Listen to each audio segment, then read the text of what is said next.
Good afternoon, everyone, and welcome to our Stay Ready Business Resiliency Workshop for our small businesses. My name is Maribel Feliciano. I'm the director with the Broward County Office of Economic and Small Business Development. And we want to welcome all of you to this year's webinar, our 2026 Business Resiliency webinar. This is a really important session for us because we want to make sure that our businesses are ready before, during, and after a disaster. Today, we have an excellent group of speakers and subject matter experts that are going to share some great information with you and some great resources. Next slide, please.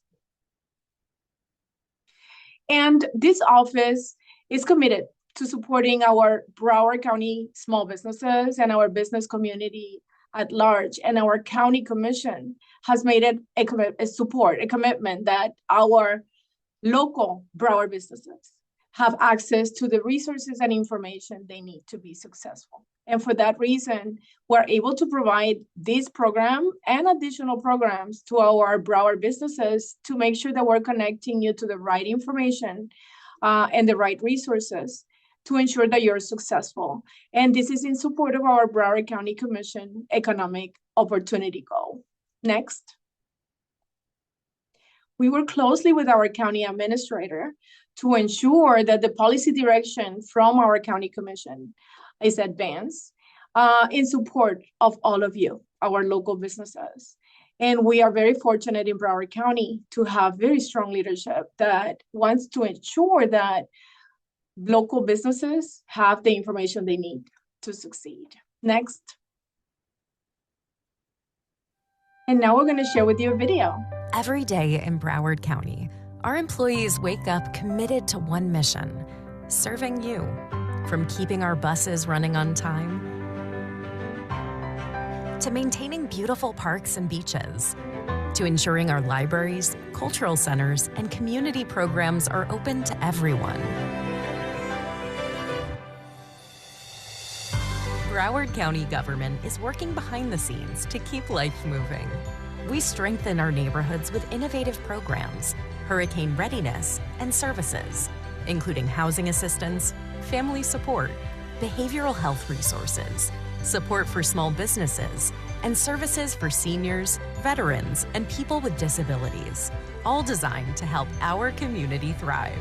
We connect you to the world through Fort Lauderdale Hollywood International Airport and Port Everglades, powering jobs, tourism, and economic growth.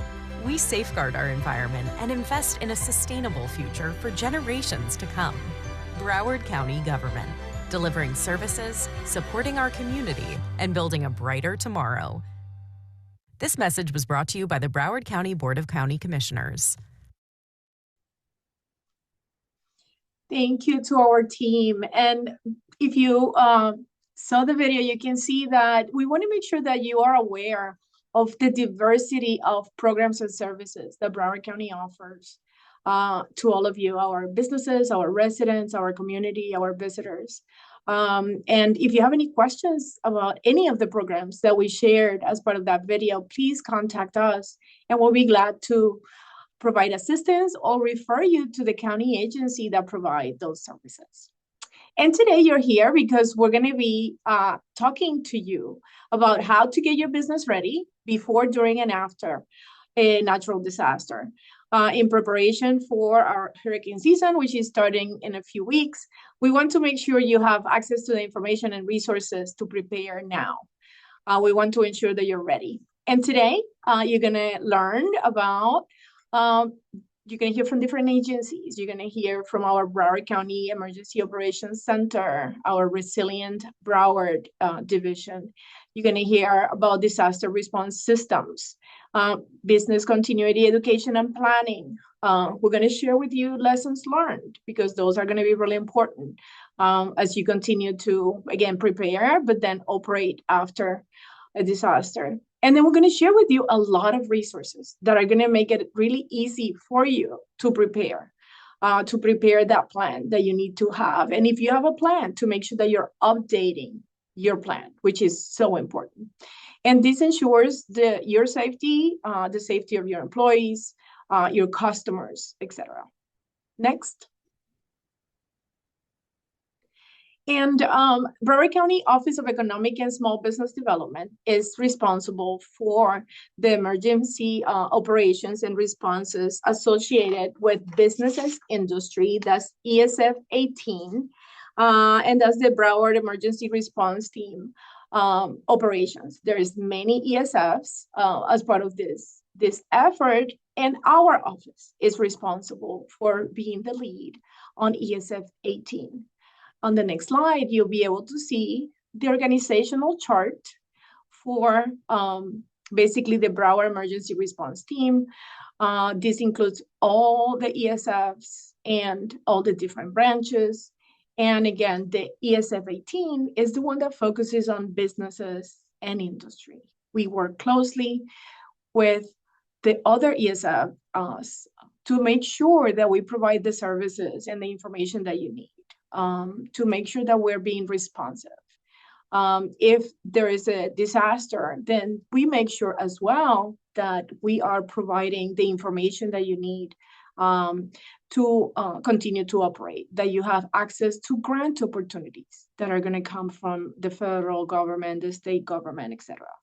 And here you can see again the ESF 18 business and industry org chart, which includes our operations section chief, infrastructure branch director, the ESF 18 supervisor, and then we work closely with hospitality and hotels, and of course, our business response recovery team. Next. And what do we do as part of that emergency support function? Basically, we plan and coordinate and assist in the recovery support to the private sector, to the county, to local governments. We serve as the lead to coordinate those efforts. We also make sure that we're coordinating for the preparation response and the recovery efforts for our businesses industry sector. So we ensure that we have the latest information from our municipalities, our economic development agencies, our businesses and private sector, to make sure that we're communicating all the critical information that is going to be received from the federal, state, and local governments. Again, before, in preparation for, during, and after a disaster. Next slide. In addition to that, we serve as the liaison with county supermarket chains, gas stations, home improvement centers, and banks to make sure we verify who is open and who's able to provide the materials, the services that are needed at that specific time. We update these systems regularly to make sure that you have that information. And of course, we work with our communications section to share the information with the community. We also ensure that businesses and industry have access into the areas that are affected to ensure that we can perform the damage assessment and business continuity activities that are needed. Damage assessment is one of the first areas that we focus on immediately after a disaster. And there is also business surveys that need to be completed by our business community. So we want to make sure that you are paying attention to our communication. We're going to be doing phone calls, we're going to be doing emails, that you are providing responses to those surveys, because those surveys, and we're going to talk about that in a little bit, are basically used to identify the level of funding that we're going to be receiving, the level of assistance we're going to be receiving. Next slide, please. In addition to that, we coordinate with partners to provide the business damage impact information to determine the general business needs and to determine the desire and the need of the community. So that's, again, those are the surveys, those damage assessment surveys that I'm speaking about. Really important that you complete those and provide the information on how your business was impacted, how was your business affected, because that information is critical as part of the policy decisions that are going to be made after that, and the funding and the resources that are going to be allocated to our region. We also request activation of the Florida Small Business Bridge Loan Program for Broward County businesses. And again, this is one of the financial resources that will be available to you as a small business. Again, eligible businesses will have the opportunity to apply for funding opportunities. And this office, the Office of Economic and Small Business, works to make sure that you have access to the information. If you have any questions about the grant application, eligibility requirements, we're able to provide assistance and also connect you with other partner organizations that can also provide assistance completing these grant applications. Next. We also want to ensure that businesses and industry have access timely to this information. Pre and post disaster is critical, that you have all the information in a timely fashion. We also want to make sure that we coordinate countywide business recovery centers. I'm going to talk a little bit more about that in a little while. But we do the business recovery centers to be able to provide assistance to our local businesses that have been impacted. And we have been doing them historically in person or virtually. During the pandemic, our BRCs were virtual, and then we transitioned into hybrids. Some services were provided virtually, but we can also provide some services in person as well. Next. So what are the BRCs? That's the Business Recovery Centers. Basically, the main purpose of our business recovery centers is to respond to the immediate needs and support the long-term recovery of our Broward businesses in the aftermath of a disaster. BRCs are activated once the all clear is given by Broward County emergency professionals, and you will receive notification. We will be advertising the BRCs that have been established in the county. We work with the municipalities to make sure that we also promote the BRCs that some municipalities may establish as well. Next. Objectives of the BRCs, and we love to use acronyms in government. So again, BRC stands for Business Recovery Centers, and it's basically the main objective is to provide disaster relief information and referral assistance to companies here in Broward County to assess the needs of our business community. Again, depending on each specific situation may be different, and we need to make sure that we hear from you.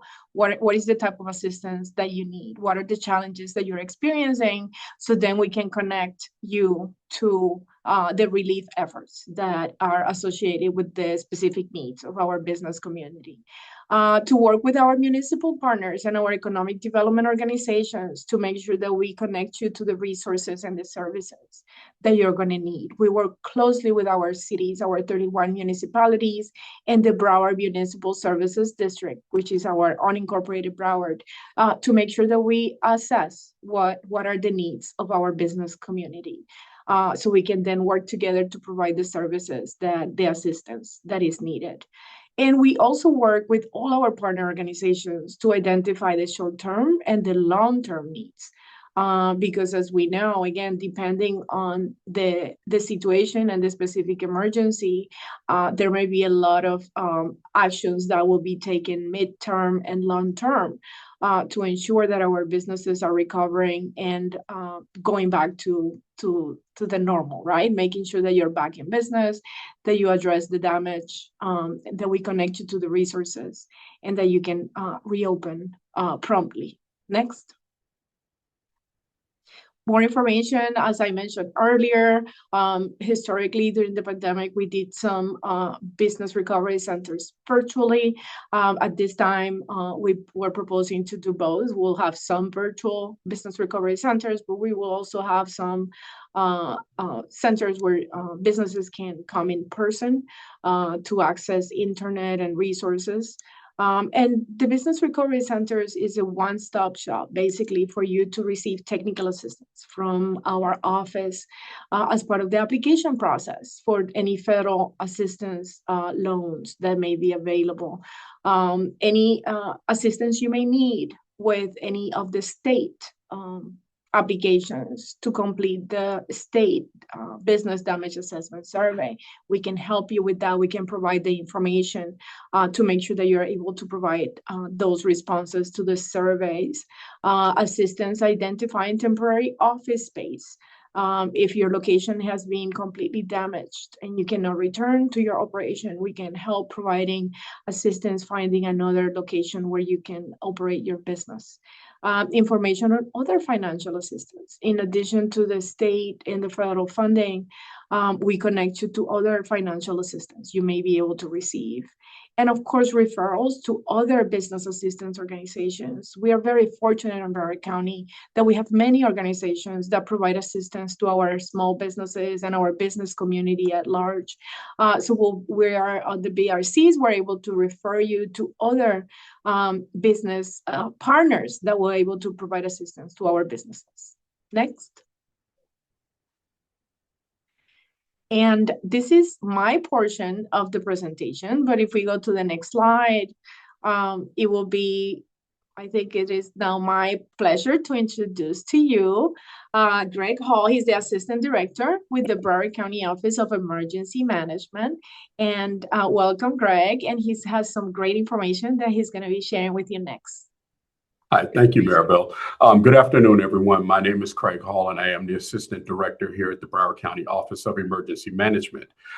During an emergency situation or an activation, or preparing or responding to a hurricane or another disaster, I will be here at our County Emergency Operations Center, or what we refer to as the EOC. Next slide. So 6 months out of the year, we're prepared for hurricane season. And hurricane season starts June 1st, and it runs through November 30th. That is 6 months out of our year, and everybody knows that there's the potential for storms to come close to or even affect South Florida. So what we do before hurricane season, we like to have an idea of what we're looking at for this upcoming season. And we get this information from Colorado State University, where this year they're predicting approximately 13 storms, 6 that should be hurricanes, and at least 2 major hurricanes. Now, that is slightly lower than average, and we were told that's a little lower than average because of the El Nino effect, which is on the west coast of the United States. I'm not going to go into it. I'm not that technical of an explanation, but those figures are just slightly lower. Doesn't mean that it won't happen. So we're still preparing as if we will get some type of storm or weather event this year for South Florida. So next slide, please. So as far as preparedness, what are we doing at the Emergency Operations Center to help with preparedness? So we do a lot of community training. We work with all of our municipalities for hurricane preparedness type outreach events. We work with our universities. We work with our schools. We will also assist you with any response or recovery type plan here in our EOC, or we can get you the resources that you need to develop your own plan. Or if you have a plan, we can look at that plan for you to help you prepare for different types of emergencies and disasters. We also have a lot of information regarding preparing your homes, preparing your businesses, a lot of contact information you can reach out to prior to or immediately after an emergency event. We also dispense of information county related in preparation for and immediately responding to an event. We work with our radio stations, we work with our TV stations to get the information out as quickly as we can. Also in emergency management, we also on social media. We on the county webpage. We also have Facebook. So we have multiple methods of getting the information out to you. And one of the things we recommend during our outreach events or anytime that we're speaking to anyone is you need to get a plan now. If you just draw your house on a piece of paper with doors and windows for your family. Say if you're here, your exit is here. We encourage you to go shopping now to start preparing for hurricane season with the supplies that you'll need for your homes, your non-perishables, your batteries, your manual can openers, and things like that. And we also have brochures specifically for businesses to help you with things that you may need for your business. Next slide. Okay, what we have here is our evacuation map. And as you see that the area in red, that is called our evacuation zone A.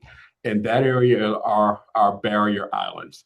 If a storm is approaching us from the Atlantic side and we're looking at storm surge, we're going to get the information out so that you have an opportunity to leave and go to a safer location. The area in yellow is our evacuation zone B. And actually that is from US 1 and everything east of that area would be our evacuation zone B. And again, we will send the information out pre-storm if we're recommending that you evacuate. And we're asking that you take the things that you need. Once you're evacuated, the chances of being able to get back into that area may be slim immediately after a storm. So we recommend that you have your containers, you have things, important papers in Ziploc bags, waterproof containers, anything that you think you would need to sustain yourself for several days. We ask that you bring it with you.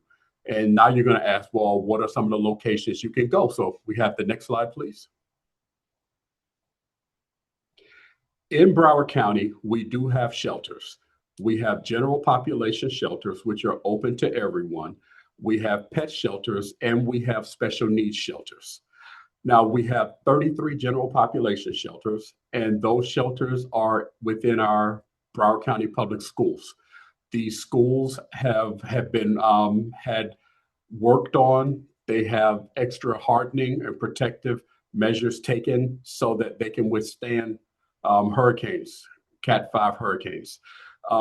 If you can make it to a shelter, it is a location where you can ride out the storm if you're not safe at home. And this isn't only for those evacuation zones. We get this information out to if you're living in an area that floods a lot, or if you're in a mobile home park and you'd like to get to a safer location, you can. And the 33 general population shelters are dispersed throughout the county, north, south, west, and as far east as we can before we get to that evacuation zone. If you have pets, we have pet-friendly shelters where you can bring your pets. And then we have special needs shelters. Now, our special needs shelters are for those who may be electrically dependent. So if you or your family member or members of your organization, someone you know may need to have electricity throughout the evening for a medical device, we can assign them to a special needs shelter, but they have to register in advance. And if you're going to a pet-friendly shelter where you can take your pets, you have to bring your own pet food. And I think we have a slide on that. Next slide, please. Okay, yes, we do. Our pet-friendly shelters will accept cats, dogs, small ponies, domestic birds, rabbits, gerbils, guinea pigs, mice, and hamsters. They will not accept snakes. They will not accept other types of animals that could potentially create an emergency event within the shelter.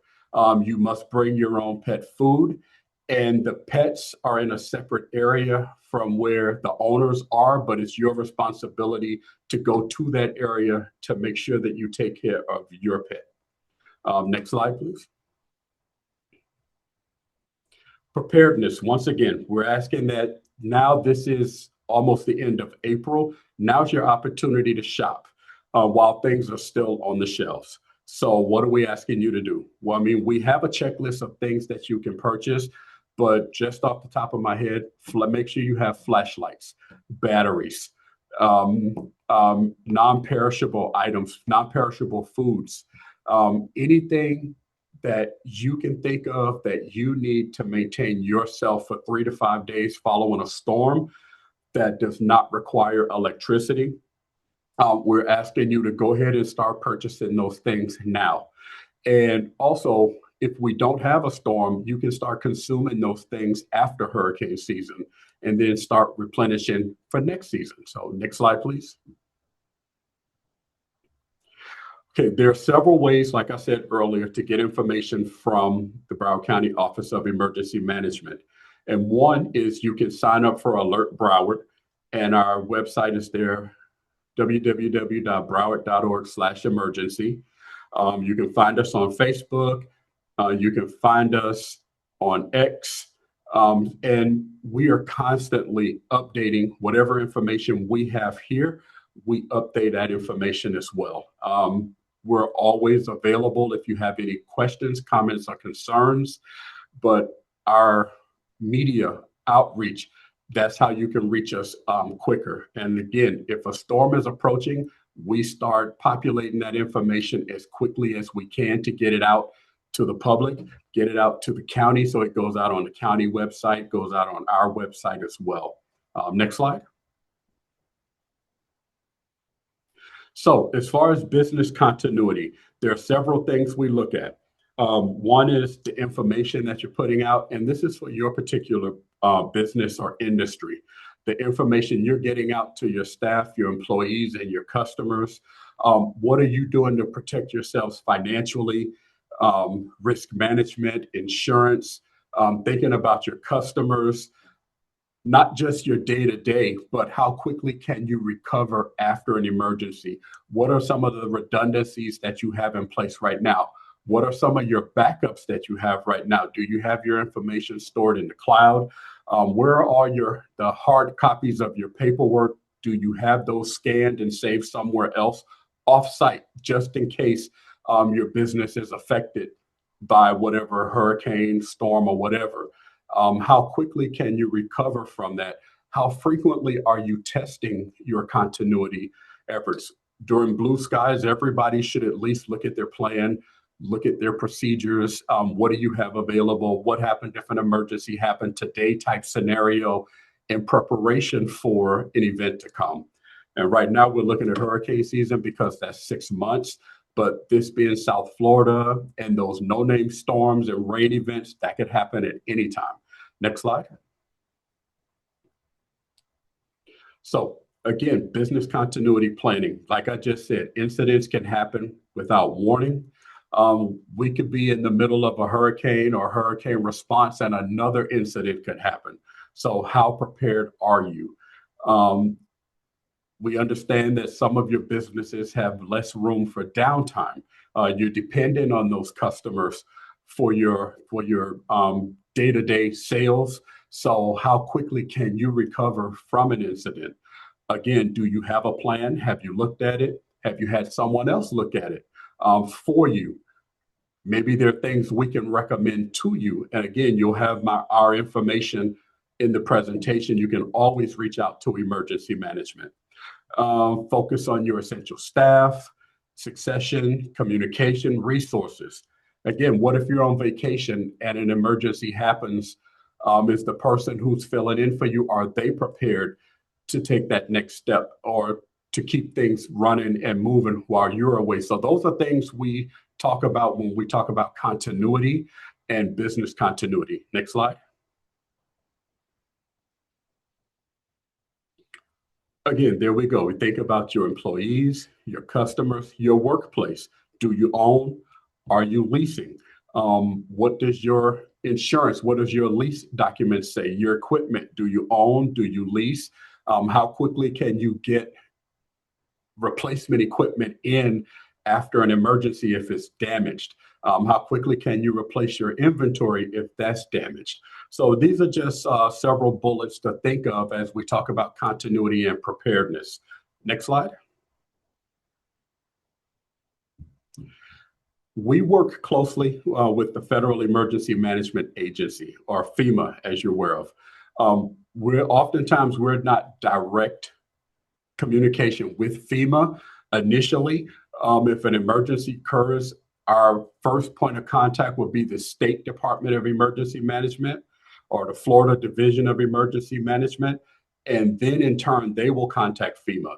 Once we have FEMA reps on the ground, boots on the ground, then we work a lot closely with FEMA as they're doing their initial damage assessments or recovery efforts like that. When they're coming down to do their interviews, then we work more closely with them, and also work closely with the Small Business Association for business continuity guides.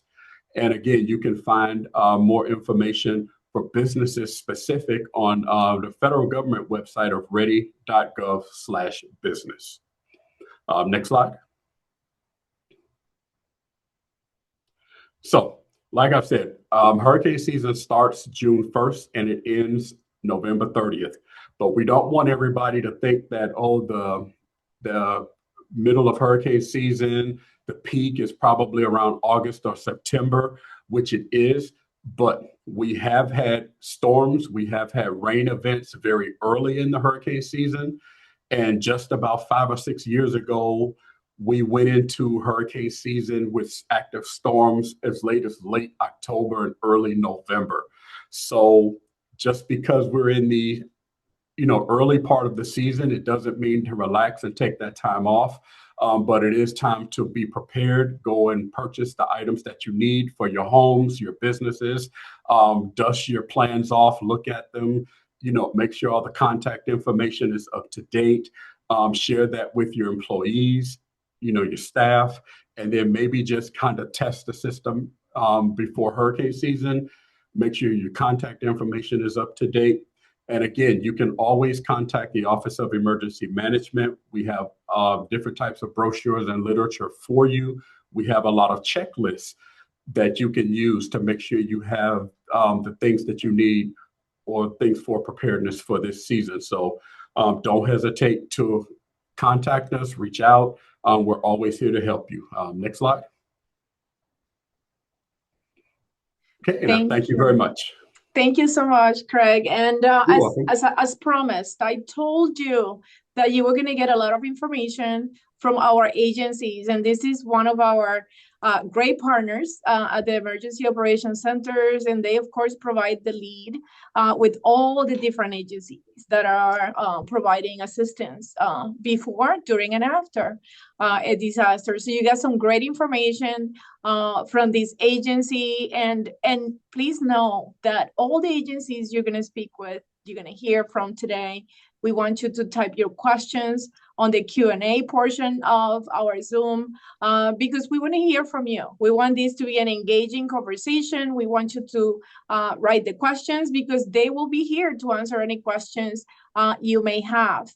And we're very fortunate in Broward County to have so many agencies that are basically leading the way statewide and nationwide on all these issues related to emergency operations, related to climate resiliency, and all of the other topics we're going to discuss today. So again, our business community in Broward is very fortunate because you have some great resources that are going to help you prepare.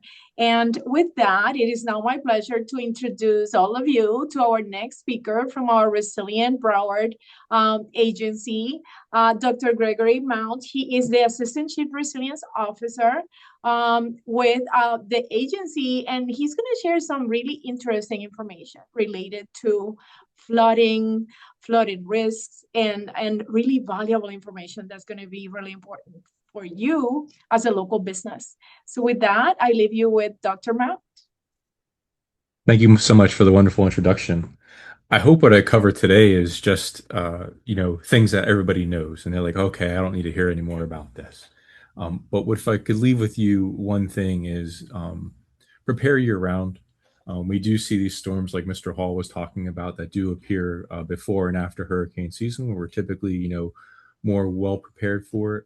And if I could express just one point of caution is flood insurance and business interruption insurance are critical down here. Have them year round. Don't just wait for the season to start.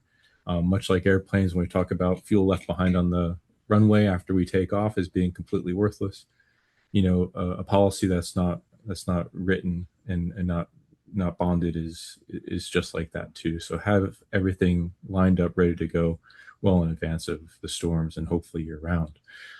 As you know, down here in South Florida, we deal with a lot of things. Today, we're really going to focus on water and heat. The increase in rainfall, sea level rise, storm surge, all of those things kind of form this compounded effect that affect businesses and residences, across the entire county, across all of Florida. And being prepared and being resilient, being able to bounce back after those impacts happen, really is the key thing. We won't be able to do much to stop them, but how fast we can respond and come back is critical. Next slide. And I do have a lot of slides. I'm going to go fast to make my 9 minutes before I get the big hook. But just thinking back in the most recent history, starting in 2023, we had a terrible rainstorm in April. It brought the airport to a standstill for multiple days, flooded thousands of cars, disrupted thousands of businesses. Well in advance of hurricane season, it was just a springtime storm and then just stalled out over the top of us. That brought our yearly precipitation to the #1 across the entire world for that time. I think in the United States, I think we were only, the nearest one was Hawaii to us. So we exceeded all the maximum rainfalls just in that short period of time. I know many people remember that. I hope, people have learned from that and continue on. Next slide. And just to highlight, some of our wettest one-day events have been in our near history. So within the past 5 years or so, if you've been down here, you've experienced these rainfall events. Hopefully it wasn't a terrible experience, but hopefully we all bounced back quickly and then took that into consideration for moving forward. We can see some of those main storms on this slide, talking about Eta, Tropical Storm Alex, that rain event in that April 2023, June of 2024. While they're in our history, they do tend to fade over time. Those things are just what we should be keeping in mind as we prepare forward, and to think about, what else can we do to get past something that's even worse than that. Next slide, please. And then the second factor I want to talk today about is temperature. This morning I was out at an event. It was 7 o'clock in the morning and we're already close to 80 degrees. I believe this week we were going to start hitting into the 90s by the end of the week. Some of our earliest, hottest temperatures kicking off this year. Over time, we've seen these temperatures last longer. We've had numerous heat records. We've had numerous warnings and alerts to the heat. As the temperature and humidity continue to climb, outdoor workers are very susceptible. Our youngest and oldest parts of our population, of course, as well. How do we mitigate that? How do we take things a little bit slower, a little bit cooler, bring people inside to get out of that risk? But just to deal with that, it's going to be a constant thing that we're dealing with here. And now this year, even earlier than usual. Next slide. Here you can see the daily heat index. So not only are the temperatures hotter, but the feels like temperature. These reach, somewhere into the 120s you see here, setting record highs. These temperatures are just, for those outside workers, that they're unbearable to deal with. For those of you like me that work in an office, even the transition between inside to outside and outside back to inside becomes quite taxing. As we get up there in age, or as we're dealing with younger populations, or kids in school playing sports, what can we do about these temperatures, and how do they affect our businesses? How do they affect our way of life? And what we can do to change that becomes critical, and thinking about those adaptations. Next slide. If you look here, just a comparison, as we project forward, we're expecting to see the temperature change significantly over time. Whereas in, historical times, we were seeing days above 100 degrees, at 34 per year. We expect that to quadruple in the next 30 years or so. We're already kind of expecting it, or going through it. And then by late century, that'll even grow larger and higher. So what's interesting here is when we look at the degrees above 105, we see that exponential increase too. At what point does it become difficult to construct things outside because of the temperature impacting our materials for those in the construction trades, or just people that are up on a roof? It becomes very challenging, and we have to rethink how some of these things happen. Next slide, please. So if we think about that risk, we know we have more people going to the hospital. We know we have more cases of heat-related illnesses. These numbers continue to climb. Last year was particularly a high year, and this year we're starting to heat off earlier. So we do expect those trends to continue. Things that can help mitigate these issues. Cooling areas, hydration, types of clothing worn, changing work hours, moving things around a little bit to make it to take people out of the hottest part of the day and shift them to the beginning and the end, perhaps. All those things kind of can work together to provide some safety. Next slide. So how is Broward County approaching this? We do have a resilience plan. You can go to resilientbroward.com and review the plan. It has tips and tricks for heat, for flooding, for rainstorms. You can go to our tools. You can look at your flood risk at your house and at your residence. Next slide. And we have a Broward County flood viewer under tools. You can go to that tool, you can type in your address, and you can make selections about what type of storm you want to see, what the impact would be at your house. And it'll give you site-specific information about how much flooding you can expect. So if you're watching the news one day and the weather person says, we're expecting 5 inches of rain, we have a tropical storm coming, we have a hurricane coming, we have a Category 2 storm, we have some storm surge. You can type all those into the scenario viewer. You can come up with an estimate of what our models say the potential impacts to your location would be. I encourage people to look beyond their business and beyond their house and look at the routes that you take to and from your typical daily activities and see if there'll be impacts along your route. Because oftentimes, our homes and businesses, they may be safe, but it may become impossible for us to get there due to the high water. Next slide. Next slide, just to speed it up. Looking at the economic exposure, the wonderful thing about our resilience plan is we contracted with an economics company, McKinsey Global, that came in and looked at our business community and looked at the potential risks based on historic data and based on projections into the future about what our potential losses could be over time, both monetary and as well as jobs.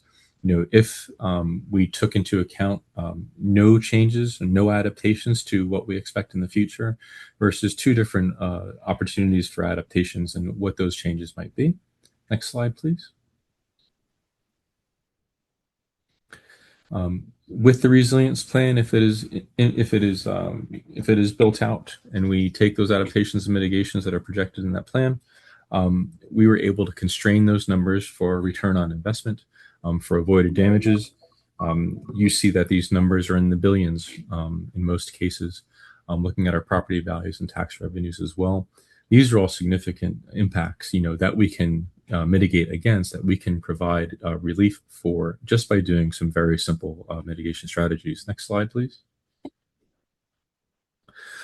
These strategies look at increasing pumping stations, moving water through culverts, storing water in storage areas, and improving the control structures that we often take for granted, our canal systems, our levees, all of our pipes that transmit water during these times of storms. Next slide, please. And these can be seen as hard infrastructure or also green infrastructure. Increasing our pervious land where we can take some of the pavement out and let water infiltrate back to the ground, or reclaiming our swales, including some beautification to the neighborhoods, as well as those concrete and hard infrastructure that we see, stormwater storage and pumps and operational improvements. Next slide, please. Again, you can go to our website, resilientbroward.com. You can see all of these things and more. Next slide. And just to leave you with some ideas about how to prepare, an ounce of prevention is worth a pound of cure. We should be preparing for things now, working towards becoming more resilient year round, not just during the storm season, because we know those storms happen before and after. When the advisories go out, when the news people are talking about, hey, today's going to be a wet day, hey, today's going to be a hot day, take those warnings into consideration and take heed and, think about, how can my operations change this day? How can I make sure my folks are safe? How can I make sure my family's safe? Look for more information about how to identify these things, these illnesses earlier. And then looking more towards being aware, develop that awareness amongst yourselves, amongst your family, amongst your crews and employees, and be open to those changes as they pop up. And next slide should be the turnover. So just to leave you with that, thank you so much for your time today. I really hope nothing I said today was new to you, and wish you all well for the season ahead. Thank you. Thank you. Thank you. And I told all of you that you were in for a treat, because we have some excellent subject matter experts with us this afternoon that are sharing some really valuable information. And this webinar is being recorded. So of course, I'm hoping that you are taking notes, because I know you're going to be following up on a lot of the information we're sharing with you today and the resources. But we're also recording this webinar, and it's going to be on our YouTube channel. So you will have the opportunity to go back to refer to any sections that you may want to review again. You will also have the contact information from our subject matter experts, so you'll be able to connect with them if you have additional questions as well. And now it is my pleasure to introduce to you our state partner. We work closely with our state government to ensure that as we are addressing any natural disasters that may happen, again, before, during, and after, that we are doing that in a coordinated effort with our state agencies. And it is my pleasure to introduce to all of you Kimberly Perry, the Emergency Coordination Officer with Florida Commerce. Welcome, Kimberly. Thank you, Maribel. I really appreciate that. I'll just ask, good afternoon, everyone, that you will give me a little bit of leeway. Myself and my alternate ECO, or Emergency Coordination Officer, are traveling down south in the state for a meeting. So my camera isn't working as we are in the car. You probably wouldn't see much anyways, other than a lot of trees. And then my second apology is for the way that I sound. I'm actually recovering from a lovely springtime cold, so I don't normally sound like this. So if you can just bear with me while we get through this slideshow, I really appreciate it. So again, as Maribel said, I am the emergency support function, or ESF 18, for Florida Commerce. Florida Commerce is the lead agency for ESF 18 at the state level. If you could go to the next slide, I would appreciate it. So for the state level, we are combined of different agencies. Again, Florida Commerce, Florida Division of Emergency Management, Department of Business and Professional Regulation. Again, we do love our acronyms: FTAX, DFS, Department of Revenue, and many more. We also sit with the state industry organizations such as Florida Restaurant and Lodging Associations, as well as Florida Retail Federation, and several others that sit in our office. But because we are the lead agency for ESF 18, that makes me the lead for that particular emergency support function, where my alternate, Stephen Wood, and I run the 18 office in coordination with our local counties when there is a disaster. Next slide, please. Perfect. So for our objectives at the state level, they're very similar to what you have at Broward County, as Maribel was speaking earlier. Actionable economic recovery plans, or continuity of operations plans, a COOP plan, to make sure, as it's been stated a few different times already, that you not only plan for those particular disasters, but that you're putting those in action, that you're trying those out at least once a year, preferably 2 or 3 times every quarter. So you know that when there is a disaster, whether it is spontaneous or something that we have some level of prediction, that you as your team and your business can move effectively and be able to recover after the incident. Our 18 is basically business, industry, and economic stabilization. We, as Florida Commerce, are one of the first people other than the Division of Emergency Management that go out in the field. So we really strive to work with our counties that are affected in the disaster to get those particular businesses up and running again. Next slide, please. So again, for our disaster response, for 18, we do a couple of different things. when we are knowing that there's going to be a hurricane coming, about 7 to 10 days out, we will start reaching out to our partners, to our local businesses in the areas that we feel like that might be affected. As we all know, everything can change in the last 2 hours or so, but start making those calls, reaching out, giving meteorology reports, any closures that we know of, whether they're roads from Department of Transportation, any airport closures, evacuations, any curfews that are placed upon each county or area, and then any kind of recovery programs that we can start mitigating at that early stage. We also do what is called a private sector calls that we do in that early stage as well, just so we can check with our businesses if they have any current unmet needs before that storm hits. We do have a private sector hotline in our state EOC that goes directly to our business continuity office, or ESF 18. That number is there listed on the slide. I do know that everybody will get a copy of these, so I won't spend the time wasting to read it out loud to you. We also have our own website, which is floridadisaster.biz, a Z on the end, .com. So I'm sorry, floridadisaster.biz, not .com. So you can go to that site and register your business to be part of those private sector calls. Next slide, please. We also are involved heavily in our recovery section. Once the disaster does go through, the sky's a little bluer, we can actually now start seeing what is left behind in the wake of the storm. We do make sure that those people that sit in the 18 team from our other agencies are the subject matter experts, so they can kind of report back to our local areas that are impacted, to our businesses on what they can offer, what the businesses need, and kind of help with that situation. We attend everything from emergency management trainings and events. And then we do, like I said, have that close relationship with our city, county, and partner agencies, everything from the emergency management EOCs in each of the counties, our chambers of commerce, our SBDC, or small business development centers, which I think you'll hear from later. And then just, workforce development boards and many others to stay in contact. So we are actively engaged in our businesses all year long. Next slide, please. Again, this is just giving you more information about our website. Once more time, it's floridadisaster.biz, which is our virtual business emergency operations center. It's basically to give you updates on what is going on in the storm prior to. Then immediately after, we will start posting any businesses that are closed in your area, whether it is from grocery stores, from gas stations, or anything that might be necessary in the area for not only businesses but individual assistance. And then just some other resources that are available, again, on that website is highly most, just like Maribel had stated for them. We also have a business damage assessment survey that is activated immediately as the storm is going through. We ask that people go onto that website to self-report any damages that are done. That way we are the same way that we are able to review those damage assessments and then activate that state emergency bridge loan. We do also have an emergency bridge loan at the government side. So if you are a smaller city or municipality, we can assist with that as well.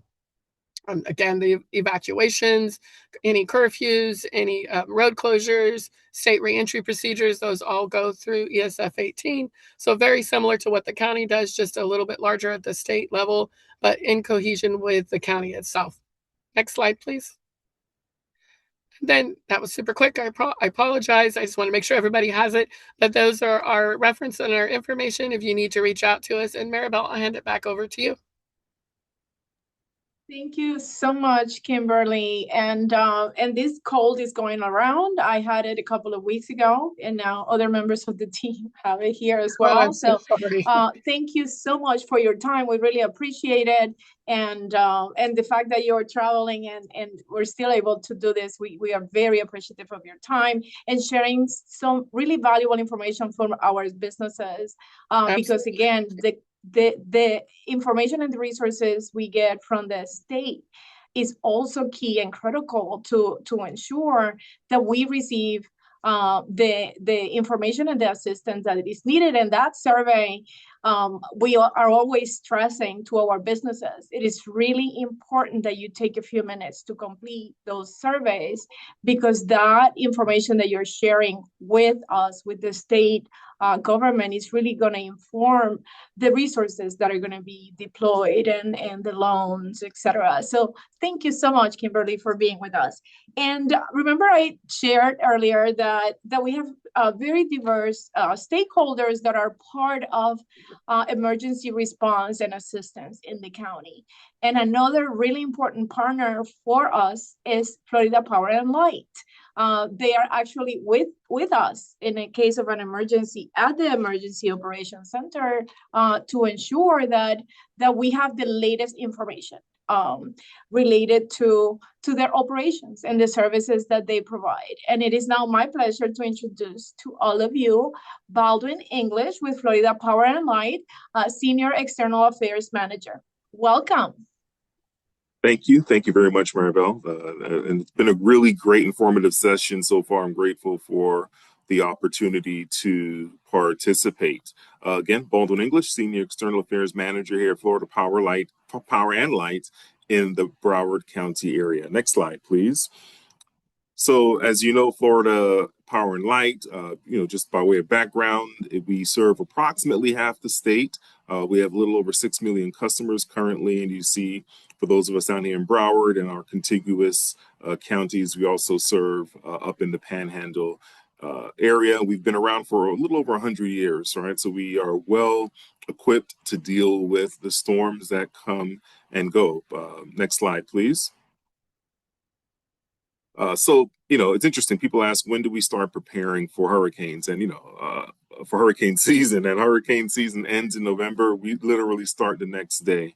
And it is a year-round effort. We've been fortunate here in South Florida for the last several years. We have not had a major named hurricane hit this area. We've certainly have had to share our resources locally with some of our partners along the west side of the state and certainly in the Panhandle. But what we do here on an annual basis, regardless of whether we have a storm, we look at lessons learned and we try and make adjustments.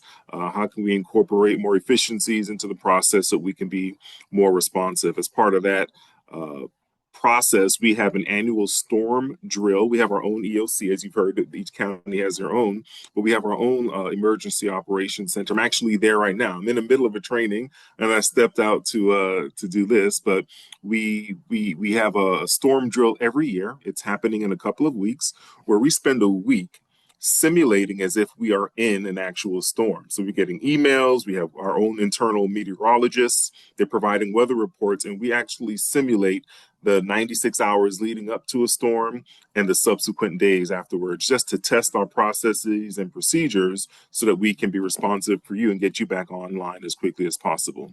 Next slide, please.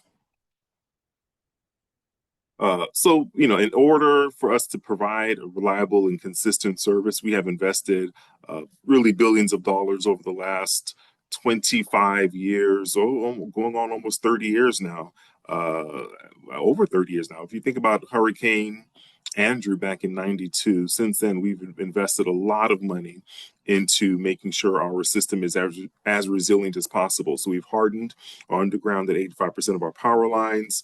Our transmission structures are essentially pretty much all hardened, 97%.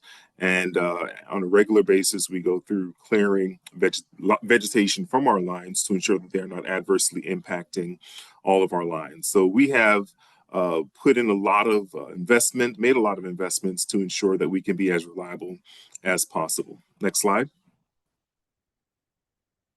And because of that, we have consistently earned reliability awards on a national level. And this most recent one, we have been identified as the most reliable electric service in the country.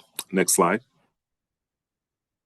Part of that investment includes investments into smart technology. So, we installed and deployed smart meters some years ago. There are more intelligent or smart devices that are incorporated into our electrical infrastructure. And we do all of this to provide consistent support to all of our customers, our business and residential customers. And in doing that, we also keep bills as low as possible. And let's go to the next slide, because I think I'll be able to walk you through what that looks like. So here we're talking about FPL Air, and the building I'm in is actually where our FPL Air pilots and all of those logistical teammates are actually located, just down the hall from me where I am. And just by way of how that impacts us to get power back to you quicker than we did previous years. If you would think about years ago, if there's a storm and there are trees that are down and certain infrastructure that may have been impacted, we would have to send a crew in a truck to go and visually inspect the lines to make sure that everything is in a safe, everything is safe for us to re-energize the lines.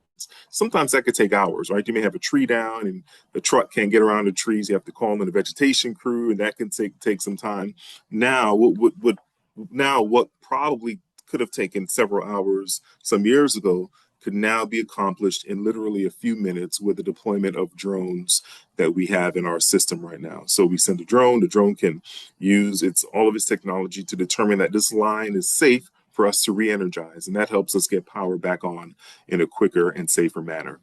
Next slide, please. As I mentioned, I'm at our FPL command center, and this is a view of where I am at right now. And this center is our internal emergency operations center. It's the brain of what we do when there is a major storm event. As was mentioned before, it could be a named hurricane or really just a sudden storm that hits us, and we can and have the ability to open up this emergency center and make sure that we are as effective and responsible as possible. It's all CAT rated. We're there 24 hours a day, and we have dozens of people that are there 24 hours a day, as I mentioned, to ride throughout the storm in a safe manner, and again, be as responsive as possible to get you back online as quickly as possible. Next slide. So as part of our process of engaging with our elected officials, we do work with our county officials in Broward and other counties as well to identify critical infrastructure to put on first. And that makes it easy for us to identify what deserves our attention initially. So it's, things like hospitals and police stations and so forth, this critical infrastructure that is identified in partnership with the county so that we can prioritize those entities and that infrastructure getting back online quicker to better serve the community. All right, next slide, please. And as part of the process, we generally start 96 hours prior to the expected landfall in terms of deploying assets, right? So we've identified staging sites, we gather resources, and luckily we have, not luckily, but it certainly is a planned effort and joint agreements that we share with other utilities in neighboring states, where when we need help, they send us crews and assets that we can use to get our power back on as quickly as possible. And this is usually to the tune of thousands of additional hands that are deployed here locally.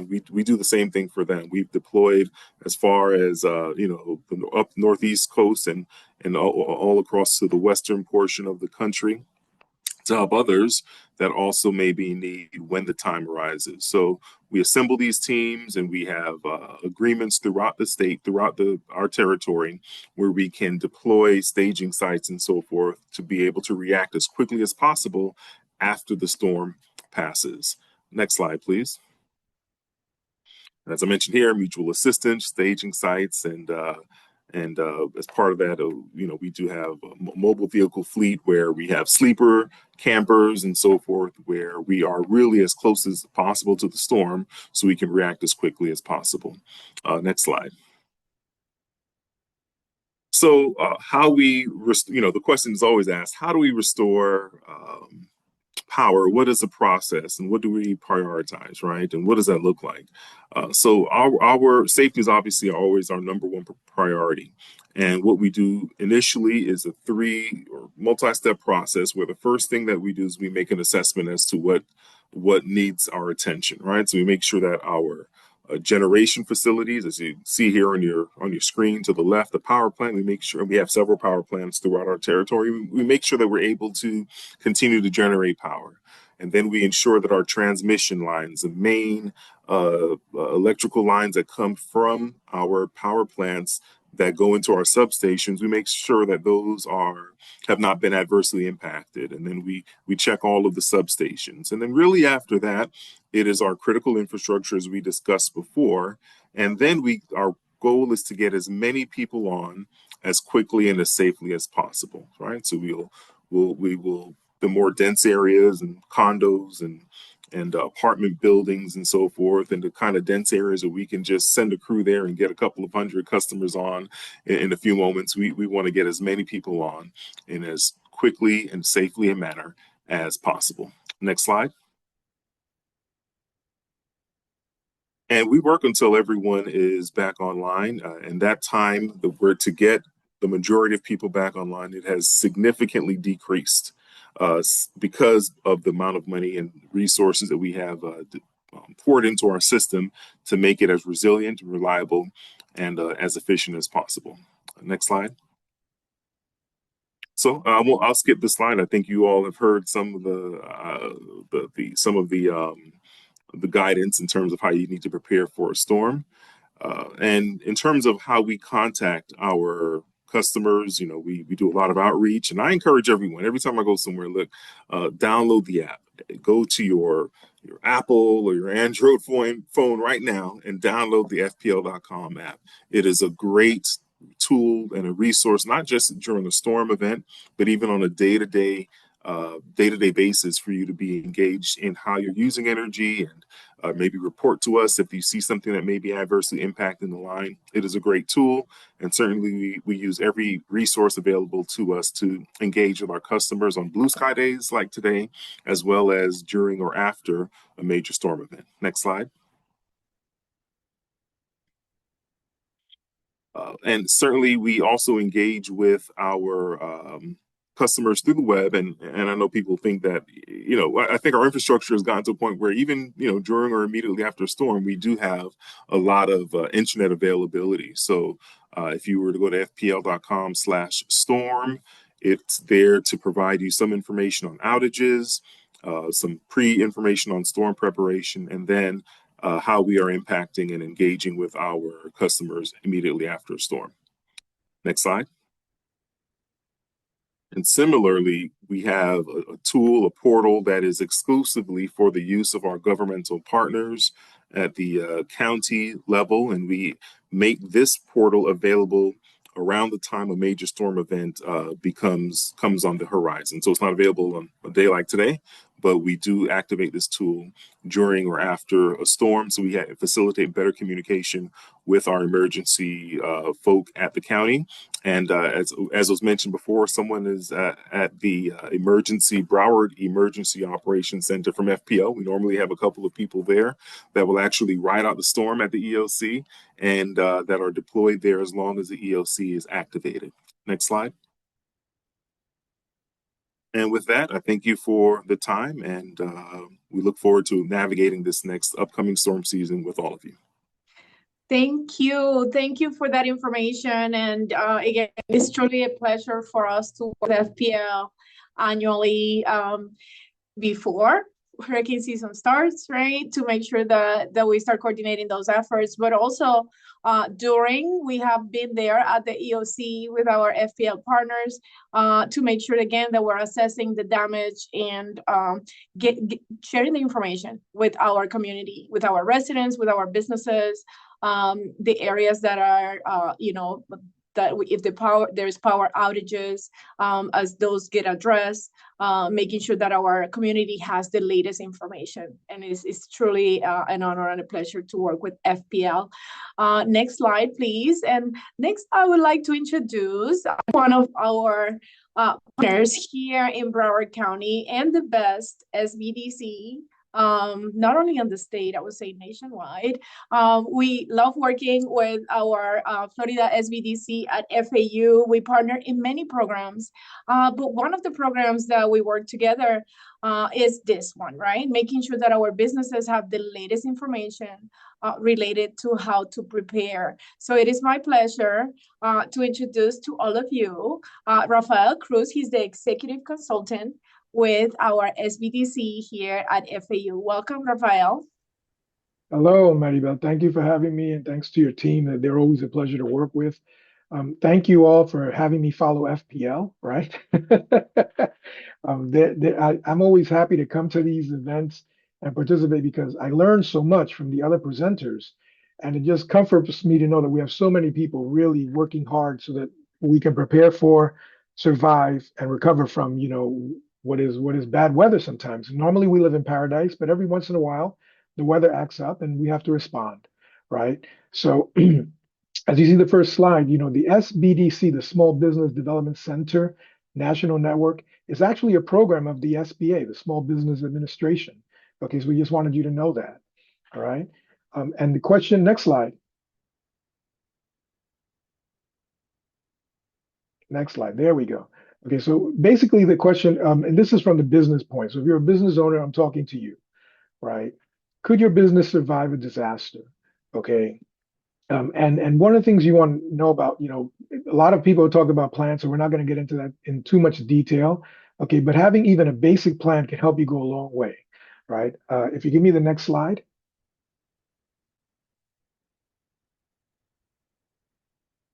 Right. Now, there are man-made disasters, okay, and there are natural disasters. But from a business point of view, if a water main pipe breaks or you get a heavy downpour, it's still water and it's still affecting you. So you want to think about simple things like what would a 1 foot or 2 foot of water do in your office space or in your warehouse, right? And you plan according to that, right? So you can do simple plans, okay? Now sorry, what's happening? Is it going by itself? All right, so whether it's a simple or a complex, man-made or natural, a little bit of planning can go a long way to help you avoid, okay, making a disaster into a tremendous economic impact disaster for your business. Okay, next slide, please.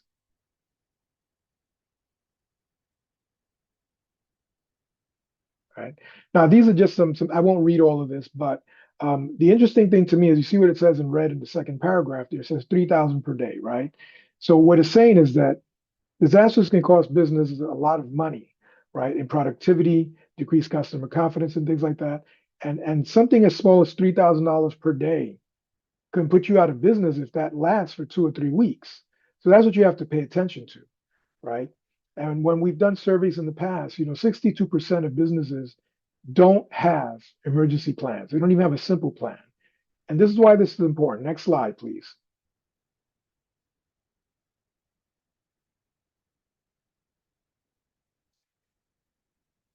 You've listened to a lot of people talk about planning and a lot of people talk about weather today and all these kind of things.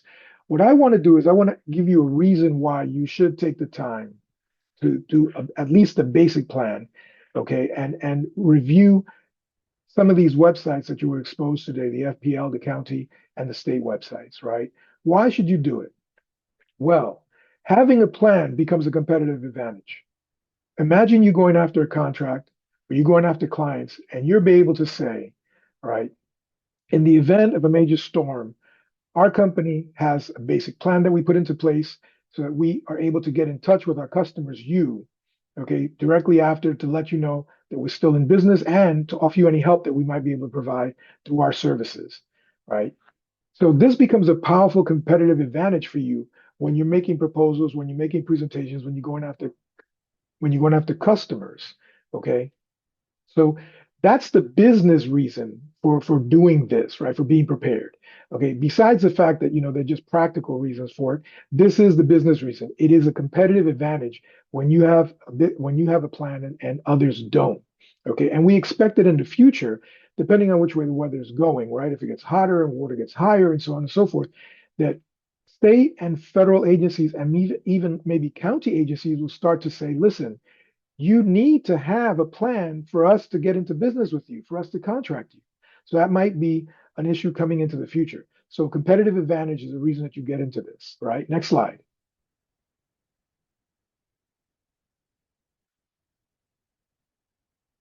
Now ask yourself a simple question.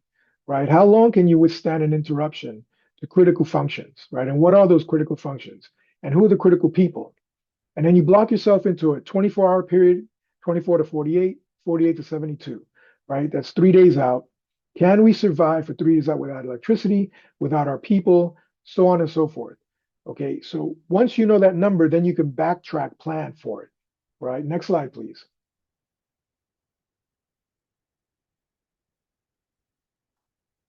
Now, one of the main things that we'd like you to do from the business side of point is your critical records. If you don't have them digitized and on the cloud somewhere that's far away from where the hurricane is going to hit, please start doing that, okay?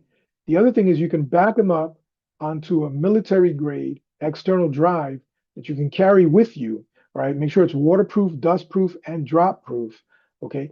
And that you put it in basically it's a Ziploc bag, but they make them for basically boating, right? They're really anti-water bags, okay? It's a super Ziploc bag. You can get these in most boat shops and places like that, all right?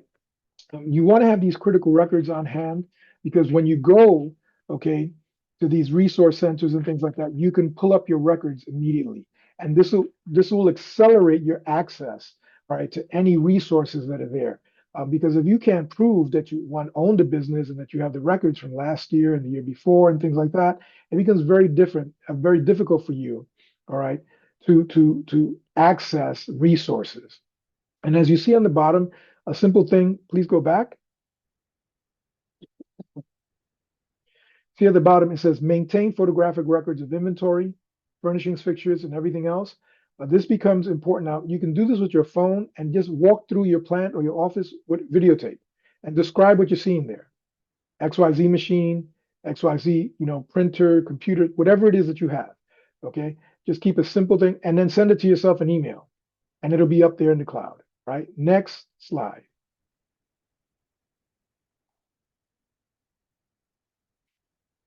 Now, the data we just discussed, okay? But your cybersecurity, before, after, sometimes during, right? There's, we live in Florida, wonderful things about Florida, but sometimes people take advantage of us when the weather gets active. So you have to be careful that people won't hack while you're in the middle of a storm or right after, okay? Be cautious, all right, with who you're responding to. Make sure if you're getting some random emails, once your phone's working and things like that, you're getting random emails or getting random texts, verify first. Don't just link into that text. Don't open it up on your computer. Okay, it could be a virus or something like that people are taking advantage and getting your client list, right? So establish some base policies, simple to remember policies, okay, how to handle your data. And here is, next slide, please.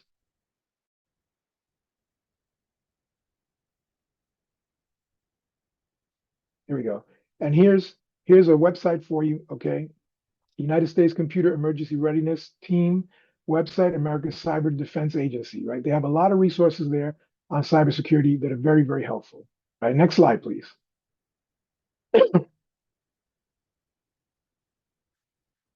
Now, quick steps for some smoother recovery, okay? Document the damage. So now you will have a video of before, right, that I just described to you to do, and you have a video of after, right? So you can see the difference in the impact. That'll help, right? And if you can't do video, do photos, right? Call your insurance agent. You already told you should have insurance in place. So don't wait till after a hurricane to be the first time to reach out to your insurance agent. You want to know them, they want to know you, so that you can reach them when you need them. File a tax extension if it's possible and if applicable, if you need to do that. Okay. We just discussed scams, contractor scams and things like that, fraud. You want to avoid that at all costs. Okay. And a key thing, and we learned this the hard way in COVID, right? A lot of businesses went out of business not because of COVID, but because they couldn't communicate with their customers that they were still in business. So the customers moved on to other businesses, right? So you should have a 1 or 2 or 3 step process of how you're going to communicate with your customers, okay, right after an event, okay, whatever that event is. And what's going to be the preferred way? Are you going to send out text to them? Are you going to send out emails? Whatever it is, you're going to post something on your website, you might do all 3, okay? But you let your customers know this so they know listen, you're going through this hurricane just like we are. You're going through this disaster just like we are. But as soon as we're on the other side of it, we will be trying to reach out to you to let you know that we're okay and we want to know that you're okay. Right? That's an extra step that we go, that's an extra service, value added step that we take for our customers, right? That's always a nice thing. South Florida is known for great customer service in a lot of different places because, we get a lot of visitors here. So next slide, please. Now, the SBA will be talking to you a little bit later in this presentation, so I won't go over a lot of stuff about the SBA because they're going to do it. All right, but I will talk about the Florida Disaster Bridge Loan Program. All right, now this gets triggered when an event happens. And what it is, it's a bridge loan. It's not a grant, it has to be repaid, but it's a bridge loan. And it bridges a gap between the time of a major disaster hits and when the business actually secures long-term recovery resources, like insurance or SBA disaster loans, or they increase their profits or whatever the case is, okay? So it's a bridge loan to get you up and running as quickly as possible, all right? So you see the floridadisasterloan.org website, all right? Again, this gets activated only when the governor says so, and generally right after, okay, an event. Now, as Maribel pointed out, it's very important. You're going to be tired, you're going to be wet, you're going to be, distracted. But it is crucially important, okay, for you, if you can, or somebody on your team, to fill out the recovery surveys that they send, because the more they know of damage in our area, the more the resources can flow to assist and support that damage.